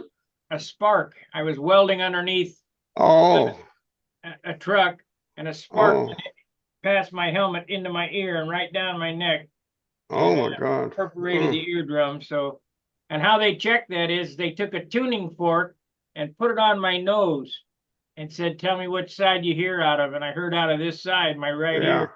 He goes, man, your eardrum is gone. yeah, yeah. They've got a lot more sophisticated ways of judging it now by tones. They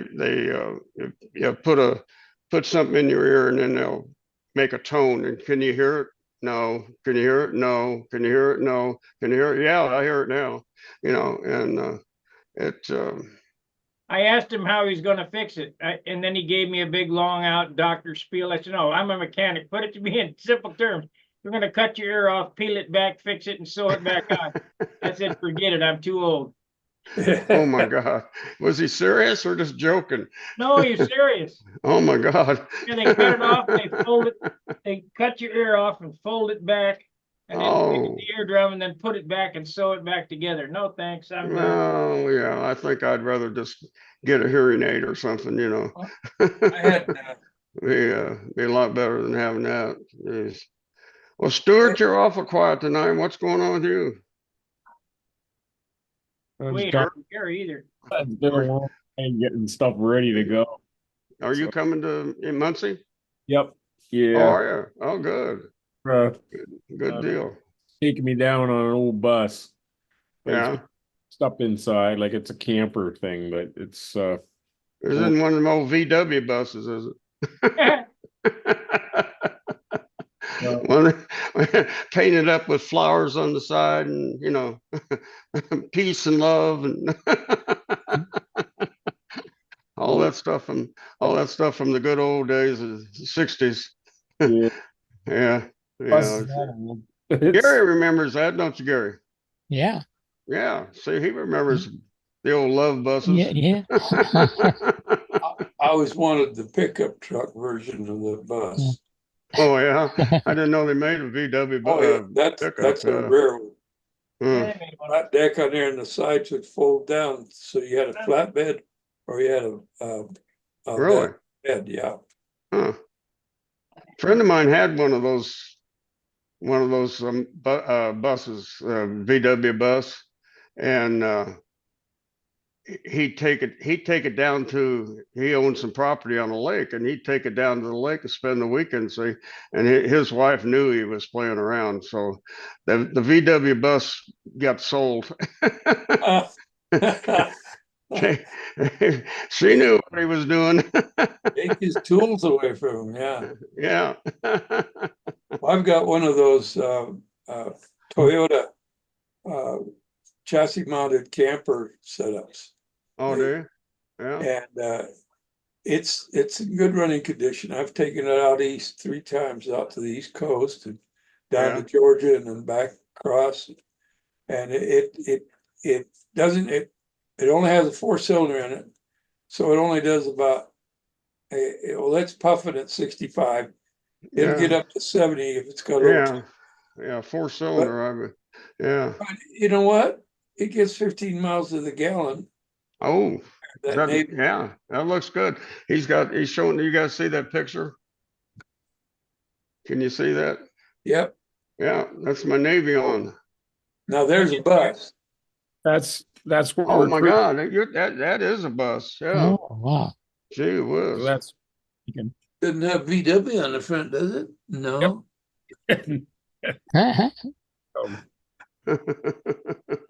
Oh, that was you, Stuart. Well, you still got that? it's my cousin's. Oh, really? Is he going to drive you down to Muncie? Yep, he's down, so we're gonna stay on that on the campsite there. So Yeah. it'll be all right. It'll be fun. Yeah. Yeah, there are a lot of people staying on the campsite this year, I heard. I guess I don't know how hard it is to get a room up there. Of course, you know, this small town, they don't have that many hotels anyway, you know. Well, with the worlds too, I'm sure they're pretty full. Oh, yeah, I can imagine. Yeah. There's my Navy on. How'd you take that? Did you take that picture, Sparky? No, it's cut off the box. Oh, okay. I thought that was my airplane. Okay. I thought you somehow took that out of the background and put it on a blue background or something. No. No, It looks pretty good. looks It pretty looks close. Except not pretty good. It looks really good. I'll bring you this picture too. Okay. Yeah, good. I mean, I tried to make it look exactly like the box. Yeah. Yeah, it looks great, Sparky. It is Even very- Does Even that your fly number. like a regular ringmaster or does it fly a little better? No, it's a Navy on. I know it's it's- Navy, but it's got the ringmaster. Oh yeah, Wait. Sparky's he put a ringmaster body on the wing. It fit right on there. It's the same wing. Yeah. Well, the difference between this and a ringmaster is the leading edge is only 1/4 inch, and the ringmaster is 1 inch, and the ringmaster doesn't have a tapered trailing edge. Mm-hmm. And Yeah. no, That's doesn't have a tapered leading edge. And this one's tapered, double tapered. But the numbers are exactly the same. The airfoil's the same, Mm-hmm. because if the fuselage is down there, it'll slip right on. And the elevator's in the same spot, and the nose is the same length, but the thrust line is different. This is up Yeah. higher. A ringmaster's Oh. down lower. Who Well, they is it probably that's get away with that with the tricycle gear on it. What's that? Probably getting away with it because of the extra weight of the tricycle gear, with lowering the Oh. center of gravity instead of it having it I so high. pity the people that build this kit and don't know how to build. You know, if they get a kit and say, well, we'll just build it and try to follow the directions and use that tricycle gear. Yeah, you ought to see the way he did the landing gear. I mean, he put landing gear blocks in there and then put the gear in and then put a top over the top of it and screwed it down. And I mean, he really worked hard on it. Yeah, looks good. They're Who is Okay. it that's got the flies to the ringmasters? Joe Gilbert? yeah. I will have to have Joe Gilbert test fly it, Sparky. Oh yeah. No, you got to fly because you said you've never flown a Fox 35. So we're Well- gonna break that spell. We're gonna get you a flight in a Fox 35. I rubbed it out a little bit and I got compound on it, so I have to wipe it off. Oh no! Oh my God! Well, it won't fly with that on there. Hopefully I can get it there without poking a hole in the wing. Yeah. No. Yeah. Don't worry about that. I got a I'm question sure. for you on the Torino, Jim. Pardon me. When that one was built, the one you Mhm. flew, I ran into that with the sides, because of the way the wing is swept forward at the trailing edge, Mhm. that it took, I had to adjust the each side of that boom in the lengths so it fit on there squarely instead of, because you couldn't just make one just like the other because of the taper. Mhm. It's causing a problem. Did you run into that same problem, you and Jack? Not that I remember. No. Of course, I'm not probably as good a builder as you are. I don't. I really don't remember. It's been, that was 1968, and Yes, I understand. so I don't recall that. Yeah, Let me get to I the chat understand. here, I'm just guys. curious. Huh? Let me get to the chat. If you guys have some questions. Oh, okay. Yeah. Yes. Yeah. I'm a student learning, Wayne Rice says, I'm a student and learner at stunt school. How long should the lines be for a Fox 35 or Fox 19 airplane? About 52 foot would be the max. Yeah, So yeah, I'd say 50. Roy Lane Right. says, good evening. Brent Williams says, hola. And I say, ¿Qué onda, carnal? And then Roy Lane says, with turbines, it's not the noise you hear that affects your hearing, because he spent 20 years around J57 engines. The earplugs weren't the best ones. And Dennis Adamission says, like delivered, see you in a few, so he'll be in a minute or two. oh, good. Terry Mitchell says, what happened to Charles? I've been gone for a while. And Dennis says, Charles retired. Yeah.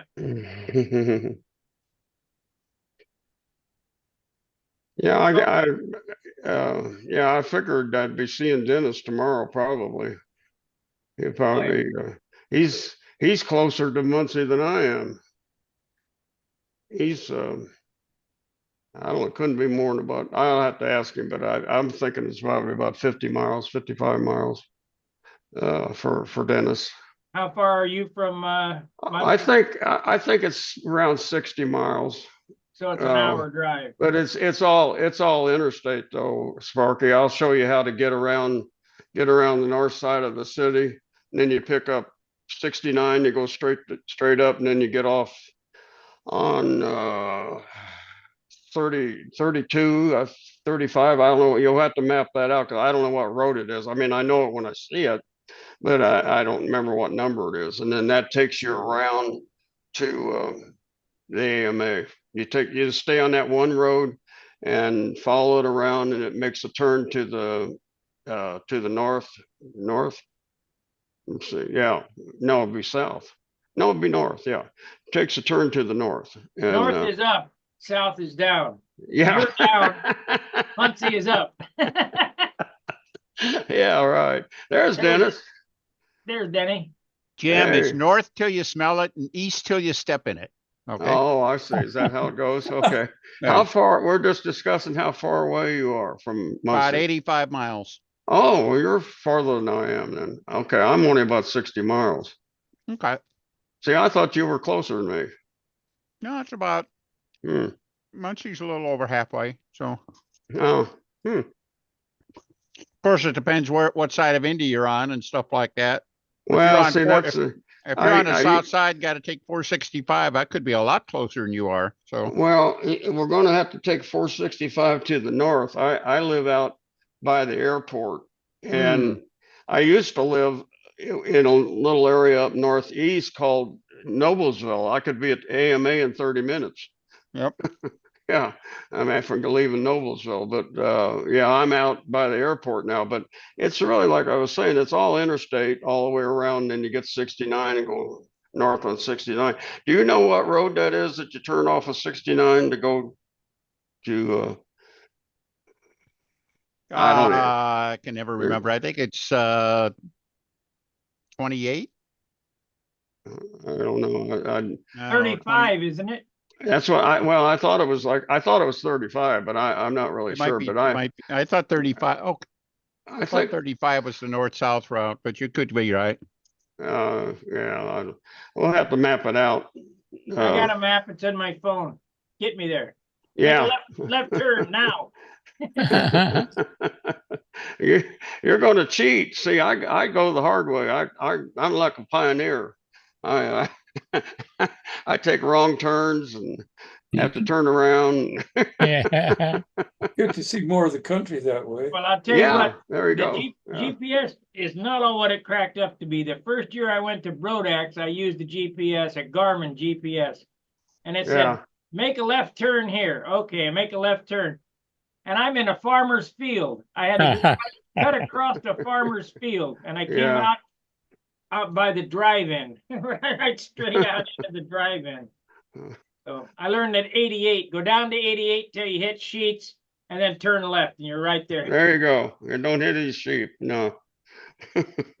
All I know is if that drive-in at Brodak, if it ever completes collapsing, I'll never find the field. So the drive-in is just hanging by a thread now, and the screen. That screen, that's my marker for turning into the last road to get to the field. So Oh yeah. You couldn't see the Nobler this year. no, I don't know why. They Didn't have it out as right far or spot. something. They didn't have it out close to the road. They had it in somebody's front yard. Mm. They're in serious need of repainting too. I think they're probably 20 years old. It's never been painted. Well, Spark, you need to take it home next time, and you could repaint it for real. So Yeah. I lost my roommate at the Nats. He's not coming. The guy I was painting a tattoo sign for, so I'll have to screw that to the wall. Mm. Well, I'm gonna pack it in. We'll see a few of you there next week, I'm sure. I'm heading there tomorrow, so we'll see you then. are you gonna go? Are you coming to our nationals then, Stuart, or Yep. just the Worlds, or what? The Nationals. All right. Just 1 week, so we'll see you there. Are you gonna fly intermediate? Yep. Well, there's plenty of time for last minute donations. Yeah. Yeah. I'm the event What? director.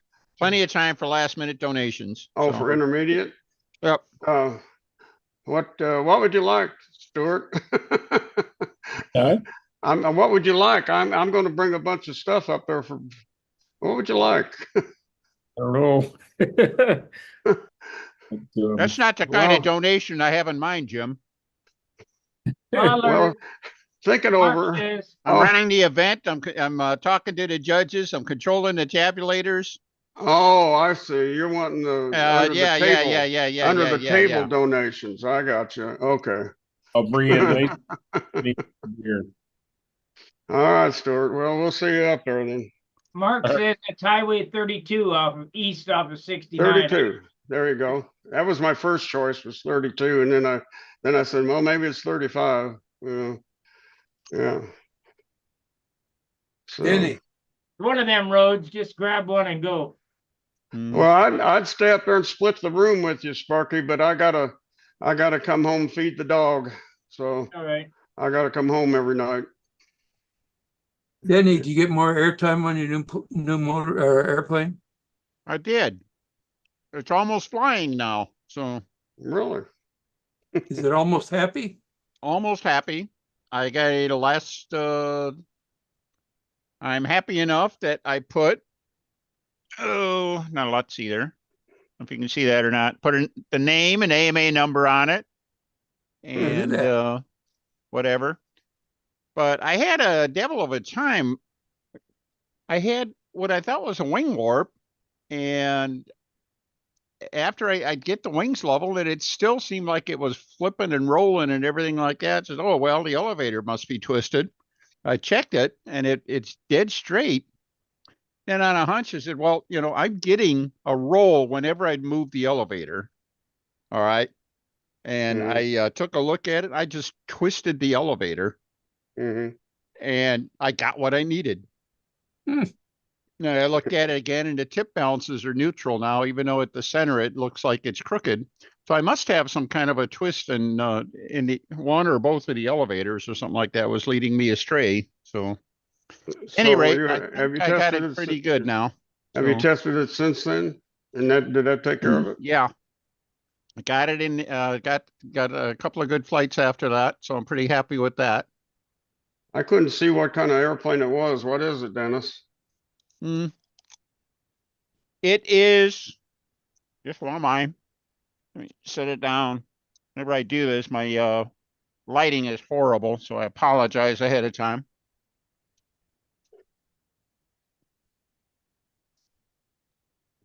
Oh, that's pretty. Hmm. I make him big. Sliver. Well, seemed to be the most accurate word for it. Yeah. Hmm. It's actually a fiberglass fuselage on a 6:1 aspect ratio wing. All right. Fairly low profile, and it's actually fairly wide, but it's all round and Mm-hmm. elliptical fuselage section, so it's all rounded. It is a glass fuselage, so it's pretty rigid and all that kind of stuff. Not bad for weight. So all in Yeah. all, Hmm. it's coming together. I think it's still got a little more to give. And Yeah. I made a couple of changes here I haven't been able to try yet. And pretty optimistic that might just be enough to put it over the top. So, Yeah. but among the other things, John, I found I had, I don't know how I got myself trapped into carrying way too much tip weight. It seems pretty sensitive to tip weight. And I took out like almost half of what I had. And that was enough to cure one big problem I was having, obviously. But Was it you know, was it doing like a little whip stall or something on a hard yeah, turn? well, I was dropping a wing like really severely, Hmm. and I couldn't do the back of a triangle. I couldn't even come close to it. The thing was falling out of the sky. So I got that under control, and I still might have a little bit of tip weight, a little too much. With the spectral lines, of course, I don't use a lot of tip weight, but it also is sensitive to how much I change at a time. A quarter of an ounce is way too much. I Yeah. actually have, Sparky's going to like this. A friend of mine, Todd Gunder, shout out to Todd. I don't know, he listens in sometimes. He made up some Are you ready? He made up some aluminum tip weights for me. Hmm. Yeah. Whoa. All right. And the reason for that is that, of course, you can take, the regular Brodak tip weight is like a 1/4 ounce a slug. And you can usually, you can trim them off and make it, half of that or whatever else. But it's awfully hard to trim the piece back on and stuff like that. And you're always kind of guessing how much is in there and stuff. Well, he made some aluminum tip weights for me, and the 1/16 was like a little over a gram. The 3/32 is a little over a gram and a half, and 1/8 is like 2.7 grams, and they're full Maybe. slugs. I don't have to worry. I got the weights written on them and everything like that, and it's real easy to just cycle it up or down until I get it. And if I'm anywhere near close to a 1/4 ounce, of course, I'll just put a lead weight in it Yeah. and stuff like that. But it's just, I find that easier to do than sitting there and, clipping a little, clipping. Yeah. Yeah. Well, Yeah. don't feel bad on the wing twists or whatever, because I haven't flown this because we've had shit weather here. I haven't flown this since I spent the day steaming my flaps and elevators straight. I had the inclinometer on it to make sure that I had zeros and Mhm. no negative incidents in the stab. And one of the tips on my stabilizer had negative incidents in it. So I twisted that straight and got a little bit of positive in it, 0.05 positive. And then the flaps, because when I cram on it real hard, it'd do that, Yeah. dance. And so we were talking to Joe Gilbert. He says, well, the incidents will give you the non-stability in level flight, but the roll comes from flaps. So I looked at the flaps real good from behind it, and sure enough, one of the flaps was twisted down on the inboard side. So I got a few wrinkles in the covering where I steamed it and twisted it up. So I haven't even tried it yet. So if the airplane flies good in N30, I'll fly it and open. And if it doesn't, I'll fly my Junar, the one that I flew at your contest, Dennis. What about that? Joe had you try that trip on the bottom of the stabilizer. How'd that do? Hasn't been flown yet. Trip is Oh, on wow. there still. Okay. We'll see how it goes. And when I get to Muncie, tomorrow or Saturday or whenever, I'll put a flight up and see if it works. If it doesn't, well, that's it. Well, it's interesting with what you've done with the stabilizer and flaps and stuff like that. All bets might be off too. So, that may be enough to fix whatever was ailing you. I got it to fly pretty good by putting up elevator in it, kept pushing the elevators up. And as long as I didn't crowd it, if I crowded it, it'd do that herky jerky in the turn. So I think that will probably be out of it with that twisted flap, which was not noticeable until I really studied it.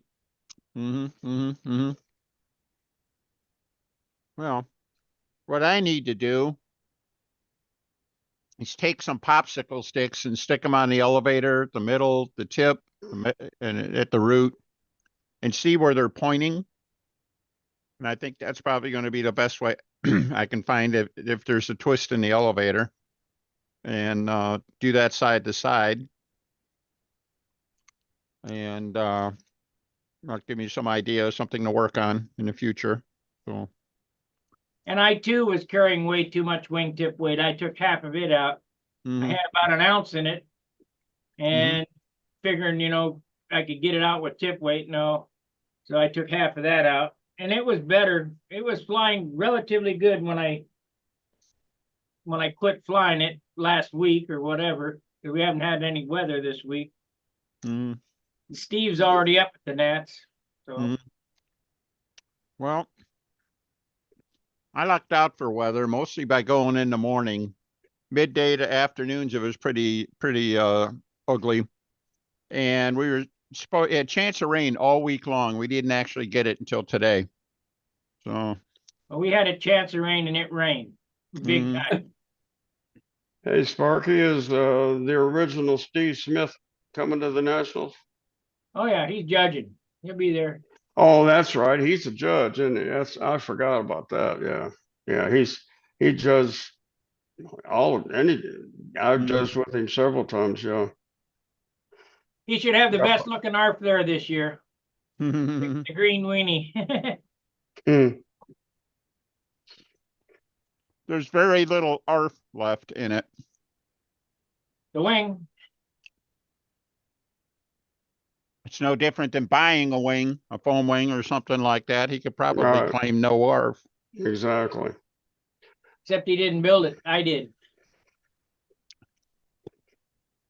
Well, According to we'll keep the- BOM, you can buy a built wing. You can buy a foam wing or a built up wing.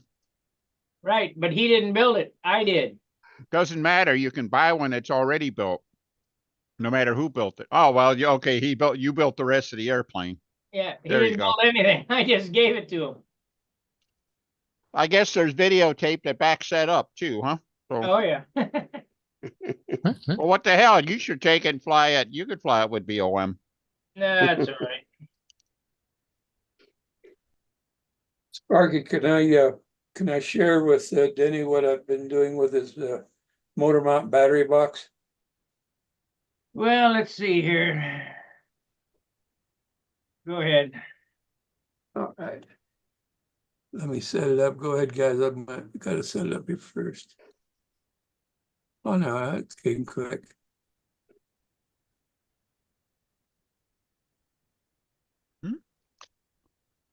Wow.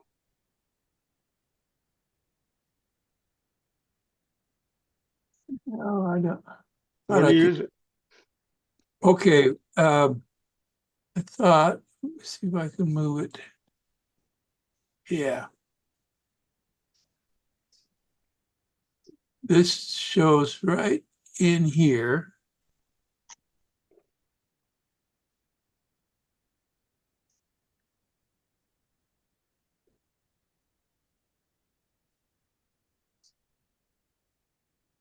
There's the hinging setup on the bottom to hinge it on the motor mount. And that also allowed me to open up the back to here again. Open up the loading area. Okay. There we go. So there's the side view now. I haven't put those in there. I'm planning on using 3 sets, one in the middle, one on each end, one in the middle. And I raise this up like you suggested. That's a 1/16 of an inch on this one. And I kept the same mounts because I liked the way this locked in for any dimensional stability in that could come out of it. I mean, you're getting a lot because of the interlockings, but it's nice to have as much as possible for any twist in that might come in. So I also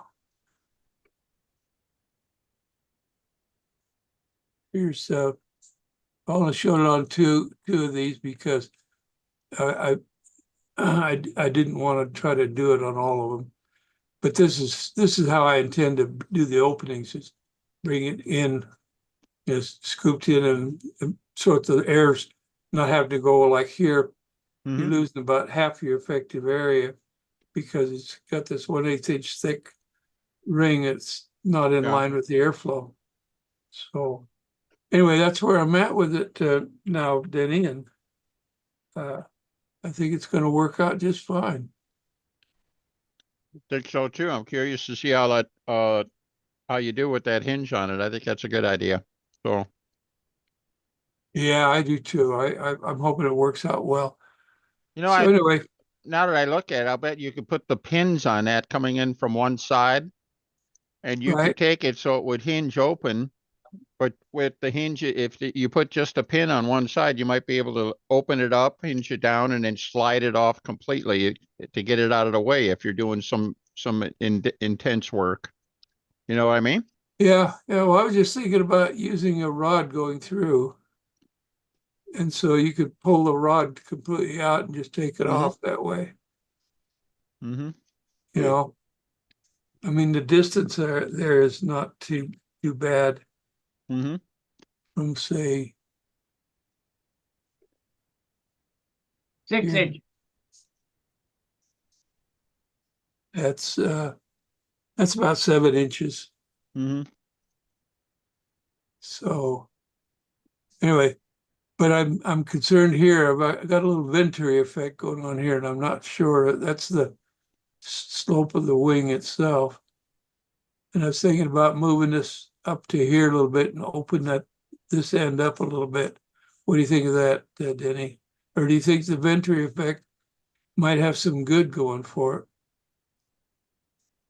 I don't know. The whole wing is a high pressure zone, you know, the length of the wing and everything like that. I'm not sure how much flow you're going to get out of it anyway.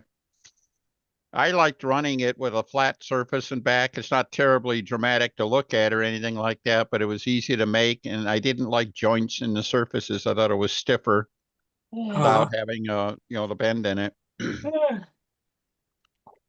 But, you know, you Yeah. got to also remember it's not a wide open wind tunnels really with the battery in it and stuff like that. You don't really need a lot of area because there's there's not a lot of area for air going past in the first place. That's true. That's true. And there's a lot that can come out of here. Mm-hmm. I was thinking about putting some up here, but I decided not to. Well, anyway.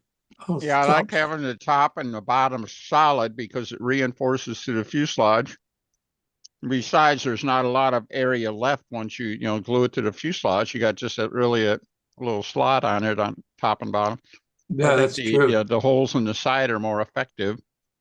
And That's then true. I put those on there. I always thought that if somebody wanted, they could take those holes, put a piece of half-round tubing on it, and turn it into something that looked like an exhaust stack. Yeah, you could. You could. That's cool. Well, you know, it's just like you know, like the old airplanes. Like remember the Vico Smoothie when they came out with the inverted engine version, right? And one of the coolest things it had on it was pipes. You know, Yeah. it had Yeah. exhaust pipes. I think Yeah. made it go faster. So Yeah. For sure. Hey, John. Yeah. Hey, you right after you said, let me show you what I'm working on and whatever. That's when I went blank. I You didn't, went blank? I didn't understand. No, I didn't understand a word you were saying. Oh, no. I couldn't figure out that drawing. I was trying to figure it out. I couldn't figure out. Is that a nose box for a battery and electric engine? Right. And it's not drawn in regular orthographic projection. It's drawn more like an explosion view where the parts are, you know, because I'm trying to make sure the parts are all the correct size. So in that case, you just spread them out that way. Yeah. But your normal orthographic projection, Ah, top, Well, bottom, top, side, left, right, bottom. that'll be interesting to see when you get it done. that's what he's got, only adapted to his design. Oh Okay. yeah. Okay. There's. Isn't that I can- pretty? now I can Basically, you cut a understand big that a little throat out better, of a profile fuselage, and you know, the profile gets braced onto that. This reinforces the profile.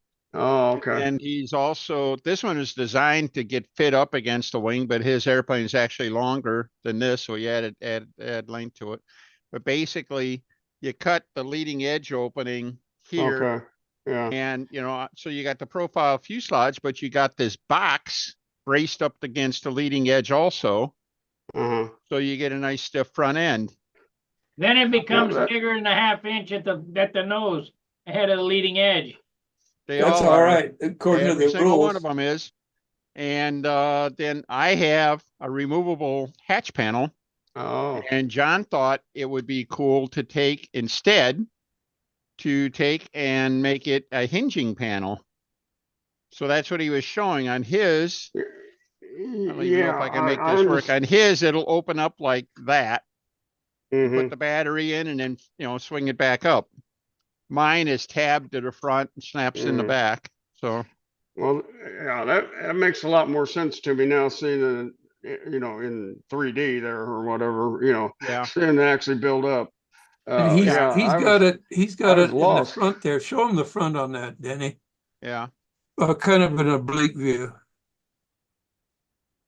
He's got it. It goes from the squarish to round. It makes the transition on the Yeah. way. And see, he's got those cooling inlets the way I was trying to show him on the plans. Yeah, the thing is square, but then it's cut. You see how that's Yeah. cut? And there's like these triangle pieces on here, basically makes it an octagon. And Mhm. there's actually enough material in just 1/8 inch light ply where you can sand that to a 2-inch spinner fit. All right. Hmm. Well, that's very Actually, by the interesting. time you get a little taper in there and stuff like that, it actually looks better with a 1 3/4, and you come right down to it. Yeah. But Yeah, that makes a little more sense to me now than what It's a clever design. yeah, I was lost on that drawing. But anyhow, Sparky, I don't think you take a look at some of the airplanes. People are putting doublers and triplers on the nose, trying to brace that wing to fuselage joint. They're not a 1/2 inch wide up front. Nobody's got a 1/2 inch wide front anymore. I You know. take something like the old Excalibur profile that Dick Mathis did. Yeah. It's over 1.5 inches wide because you have plywood doublers in there and everything like that. It's Well, he about didn't a have 1 plywood doublers. 5/8 or so. But He didn't have doublers. It was 1 and 1.5 inches wide. The I Mobat thought had it an was more inboard than that because cowl and an outboard cheek cowl. Mhm. And, a whole bunch of cowling up there at the fuselage. But according to the rules, it's supposed to be a 1/2 inch in front of the leading edge. No, that's the problem, is that there is not a single rule published for control line stunt profiles. And even the scale guys say that you can have a 1 inch wide fuselage profile. That's about the only rule out there. They say that the rule that we're going by says you have to be no more than 3/4 of an inch at the trailing edge of the wing and fuselage. Yeah, they worry about it in back, but in front, there's almost, which is, by the way, one of the reasons I keep harping that, why the hell don't we adapt some kind of a uniform definition? Well, are 60s allowed in profile, or is it still 40s? There isn't any limit on engines. Because it used No to limit be on, no, there 40s. are now. Okay, now you go to different contests. You've gone to you see some contests they go no flaps. Some contests, I think SIG used to use a maximum of a 35, and then they changed that to 40, and then because of the LA 46, they let that go in there because it was the same size as a 40, and it's been all over the place that way. You go to someplace like the Pacific Northwest, is just like John said, they have basically 3/4 inch rear fuselage and basically do whatever you want in front. They do have a rule though that you have to be able to see the mounting bolts for the motor. That's right. All right. They have to be which is open kind of funny because on a front mounted electric, the only way you can see the mounting bolts is if I take the spinner off, but that's crazy. So and actually, if you look, you can see the mounting bolts and you can actually access the mounting bolts sometimes, depending on whether it's front or rear mount, you can actually get there with these silly little holes here. So if the contest or the competition is called P40 profile, you are limited to whatever rules that they have for the P40 profile. But if it's just profile, the rule that they've been using comes from, I think, scale, and that was you had to have the lugs had to be visible or open to view. The engine was not necessarily to be cowled in. The fuselage at the trailing edge could be no more than 3/4 of an inch thick. And that's why Mathis on his Excalibur, that's why he did it the way he did. It saved a lot of weight. He had no. Well, what I did here integrates the whole thing into one structure. Absolutely. That's why it's I so got clever. my cheek cowl structure. I got a good support for a front motor mount. I got a battery that absolutely cannot fall out of the airplane, Right. which is kind of important, Yeah. and all of those things. And Yeah, but I fly think with they're my more- battery in my pocket. yeah, Well, yeah, I know. Then all this doesn't apply to you, I Sparky. have seen a picture of somebody at VSE flying with the battery still connected to the engine. Yeah, I've seen that. Yeah, the starting battery was just hanging off the engine, Yeah. which Might be a little nose heavy. yeah, you think? Can you imagine everybody around the circle just continue? They kept getting farther and farther away from the circle. Yeah. Yeah. Oh. Hmm. What are you eating, Gary? Oh, bridge mix. Oh, I like that stuff too. I just finished a bag of that. Yeah. But anyhow, yeah, John keeps calling it my battery box, but he's taking it beyond this. I sent him. This is what I do. This is a standard box that we sell through Brodak, and there's instructions on how to adapt it Really? to different airplanes and stuff like that. Yeah, but And without it's a you good have, solid design that John used as a starting point, but Yeah. it was important to change the design to fit his airplane, which is bigger. He was planning on using a bigger motor. This one will just barely accommodate the one motor he wanted to use. And it won't accommodate it at all if you try making any thrust adjustments or anything else. So, Yeah. John, I did want to point out one other thing on it here. Do you see how I got the mount oriented? what was that? You got You what? see the Orient? motor mount, the way it's oriented with the bolts Yeah. going vertical and horizontal instead of diagonally? Yeah. Now, what that does, the way the motors are, that means the motor comes out, or the wires come out of the motor out here on an angle. If you have it mounted the other way with it going with the mounts oriented diagonal, then the wires come out either straight out the top or straight out the bottom, which is on a profile fuselage, it gets in the way, or Yeah. straight out one side or the other, which gets kind of ugly. If you do it this way, the wires are actually kind of tucked in close enough where you can get the ESC, on the fuselage behind it. So I don't know how you got your mount oriented, but you might take a look at that. I appreciate you pointing that out to me.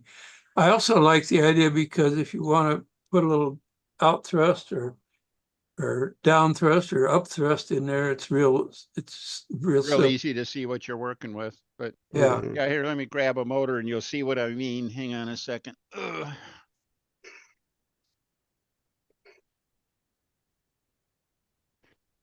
All you have to do is design 42 of these things the way I have for Brodak, and you start seeing start developing some habits of Yeah. what you want to do. So Well, I had to sit there for off and on for a couple of days looking at that and trying to figure out how to best hinge that. I went from Okay. cloth hinges. Oh yeah. all right, you see how the mounting holes are? Yeah. And then the wire comes out, between the holes. So Right. if you have it like this, you can either orient the motor this way or this way. Then the wires come out the side, or this way, it comes out the top. It's in everybody's way. All right. But if you mount it with the That way. yeah, now the wires come out at an angle, and inboard or outboard is pretty easy, Right. but you can keep the wires tucked in kind of close. All right. Yeah. I appreciate you pointing that out to me, Denny.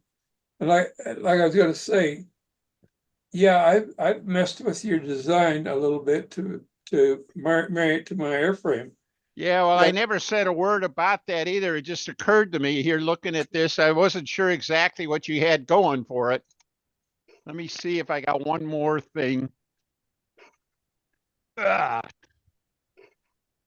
there we go.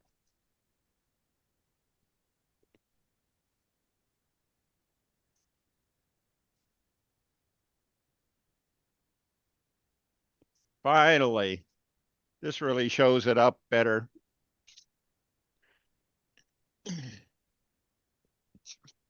All right.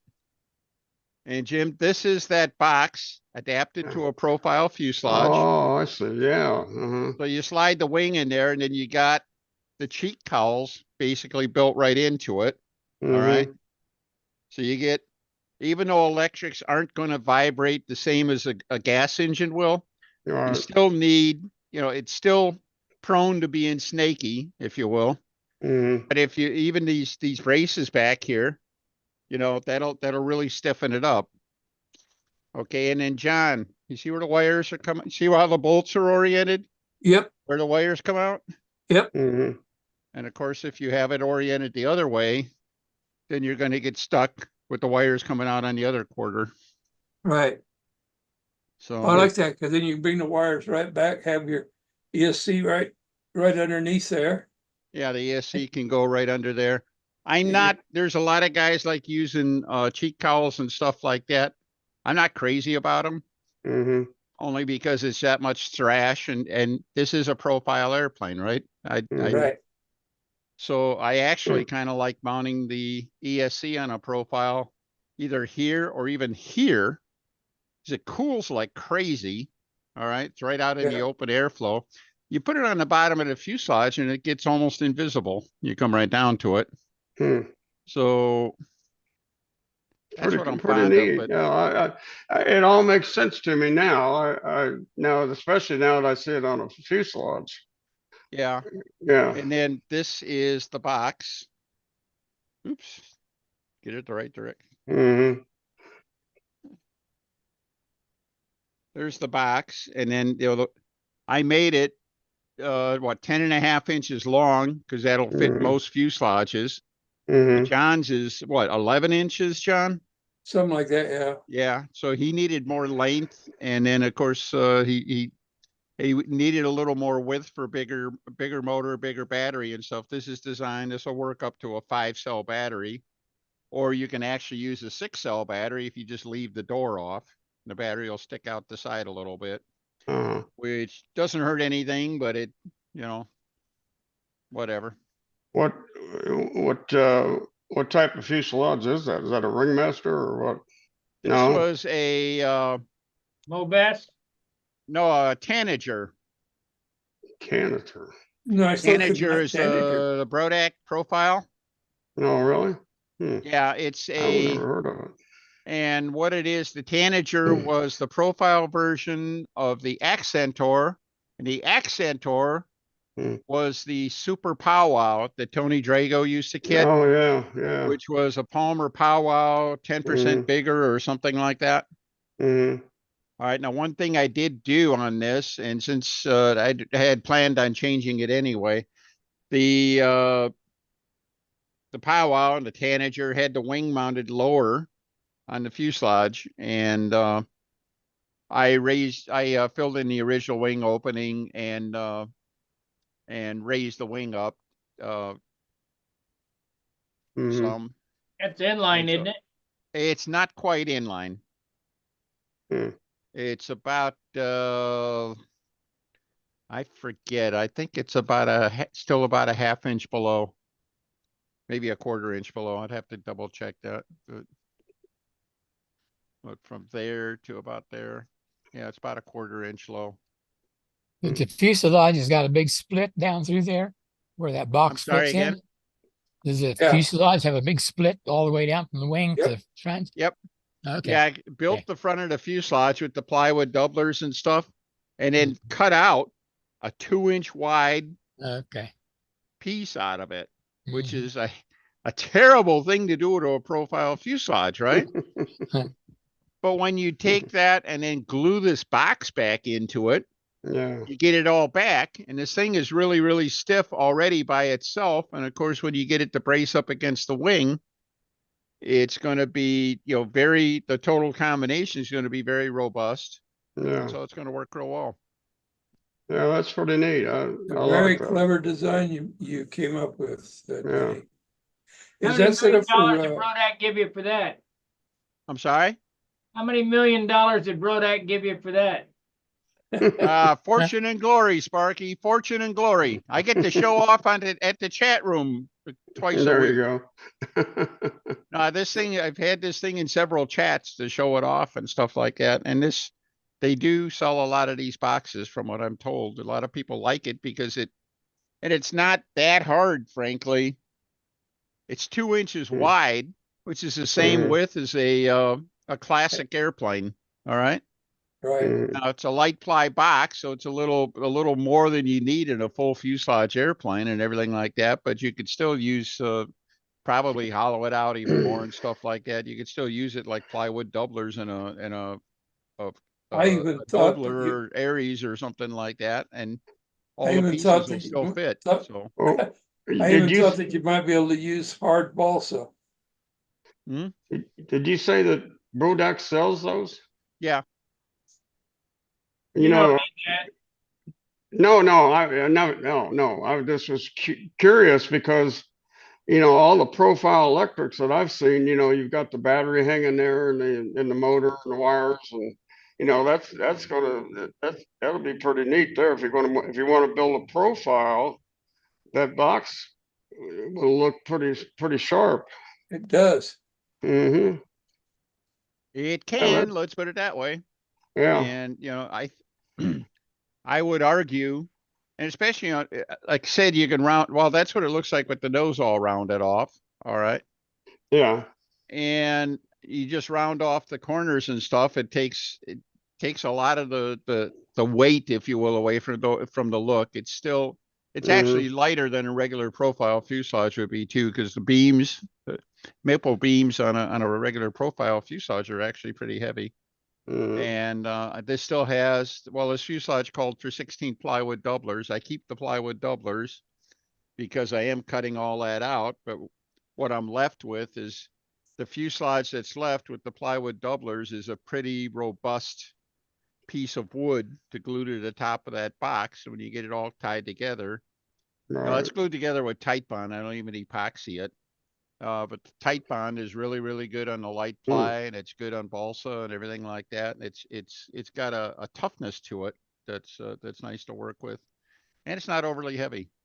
And at least some people in our company here like things that aren't real heavy. So Yeah. Have you got one that's all finished up? believe it or not, I do not have one of these that's all finished up. Well, I can see that it actually comes out, it appears like it come out a pretty attractive airplane, Yeah, it would, but you take a look, you consider most glow engine profiles. I mean, you're paying something for one side of the fuselage. You got a big cylinder and a fuel tank and all that stuff hanging out and everything like that. Well, This that's this what I is like as about what you clean. did there. You This is centered, as clean as a full fuselage. Maybe Dennis, cleaner because it has less frontal area. that's the way real modelers build airplanes. you centered the prop and the shaft Sorry, on the center of the fuselage, which I think is kind of neat instead of being off. yeah, to you could one side. offset it if you want, but there's like why, Yeah, So yeah, that's another little thing, on a glow engine, the center line of the mount is, or center of the crankshaft is on the edge of the fuselage. Why can't I keep, right. So, here it's on the center of the airplane, so I don't get any side to side effect or anything like that. Shouldn't be on it should be in the center. You look at an engine, they have an offset for the crank. It's down. I mean, here's an engine here. That's not up. So you put the beams in. It's right in the center of the beam. Yep, right in the center of the beam. So there's no difference there.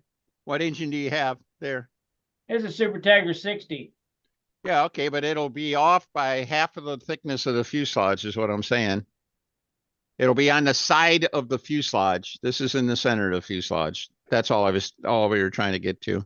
Here's a Super Tiger 35. It's in the center. It's on the edge. It's on the side of the fuselage. It's on this. Oh, I see what you mean. Yeah, this is literally right in this can be right in the center. That's all. Yeah. Not that that means anything, but Well, it might, if you get really anal about it, you got a fuel tank. If you have the fuel tank on the side and you're burning off the fuel, that means your tip weight is changing over the whole flight. yeah. Although frankly, I think the best profiles are the ones that have the tank inset on the fuselage so that it isn't sticking out so far, because I think the engine runs better that way. But, I'll agree with you with that. you know, and of course, the more you move it in and stuff, the less of effect any offset weight gets. Well, So- Dennis, I've come to the end of the YouTube stream, so I'm going to turn it over to you. Let me close out the. Okay, close can out- you tell me one thing before you go? When you go here, sometimes, how do I make people big? Do I have that power to do that, or can I Yes. not? You go up to the top, find them talking, and double click on them. Okay, Okay, let me. I want to thank you guys for watching our live Okay. stream. All right, I'll see you tomorrow, Sparky. Yeah, hold on, guys. Oh. You don't have to go anywhere. I'm just ending the YouTube stream. Oh, I gotta go take care of the dog. All right. Well, be well, sure come to on back after. So, like, subscribe, and share, and we'll see you from the nets. Thanks for watching. Fair winds, tight lines. See ya. Okay, see you, Sparky. See you, night, Sparky. everybody. All right, Dennis, I Okay. guess I'll see you tomorrow too. Yeah, I should be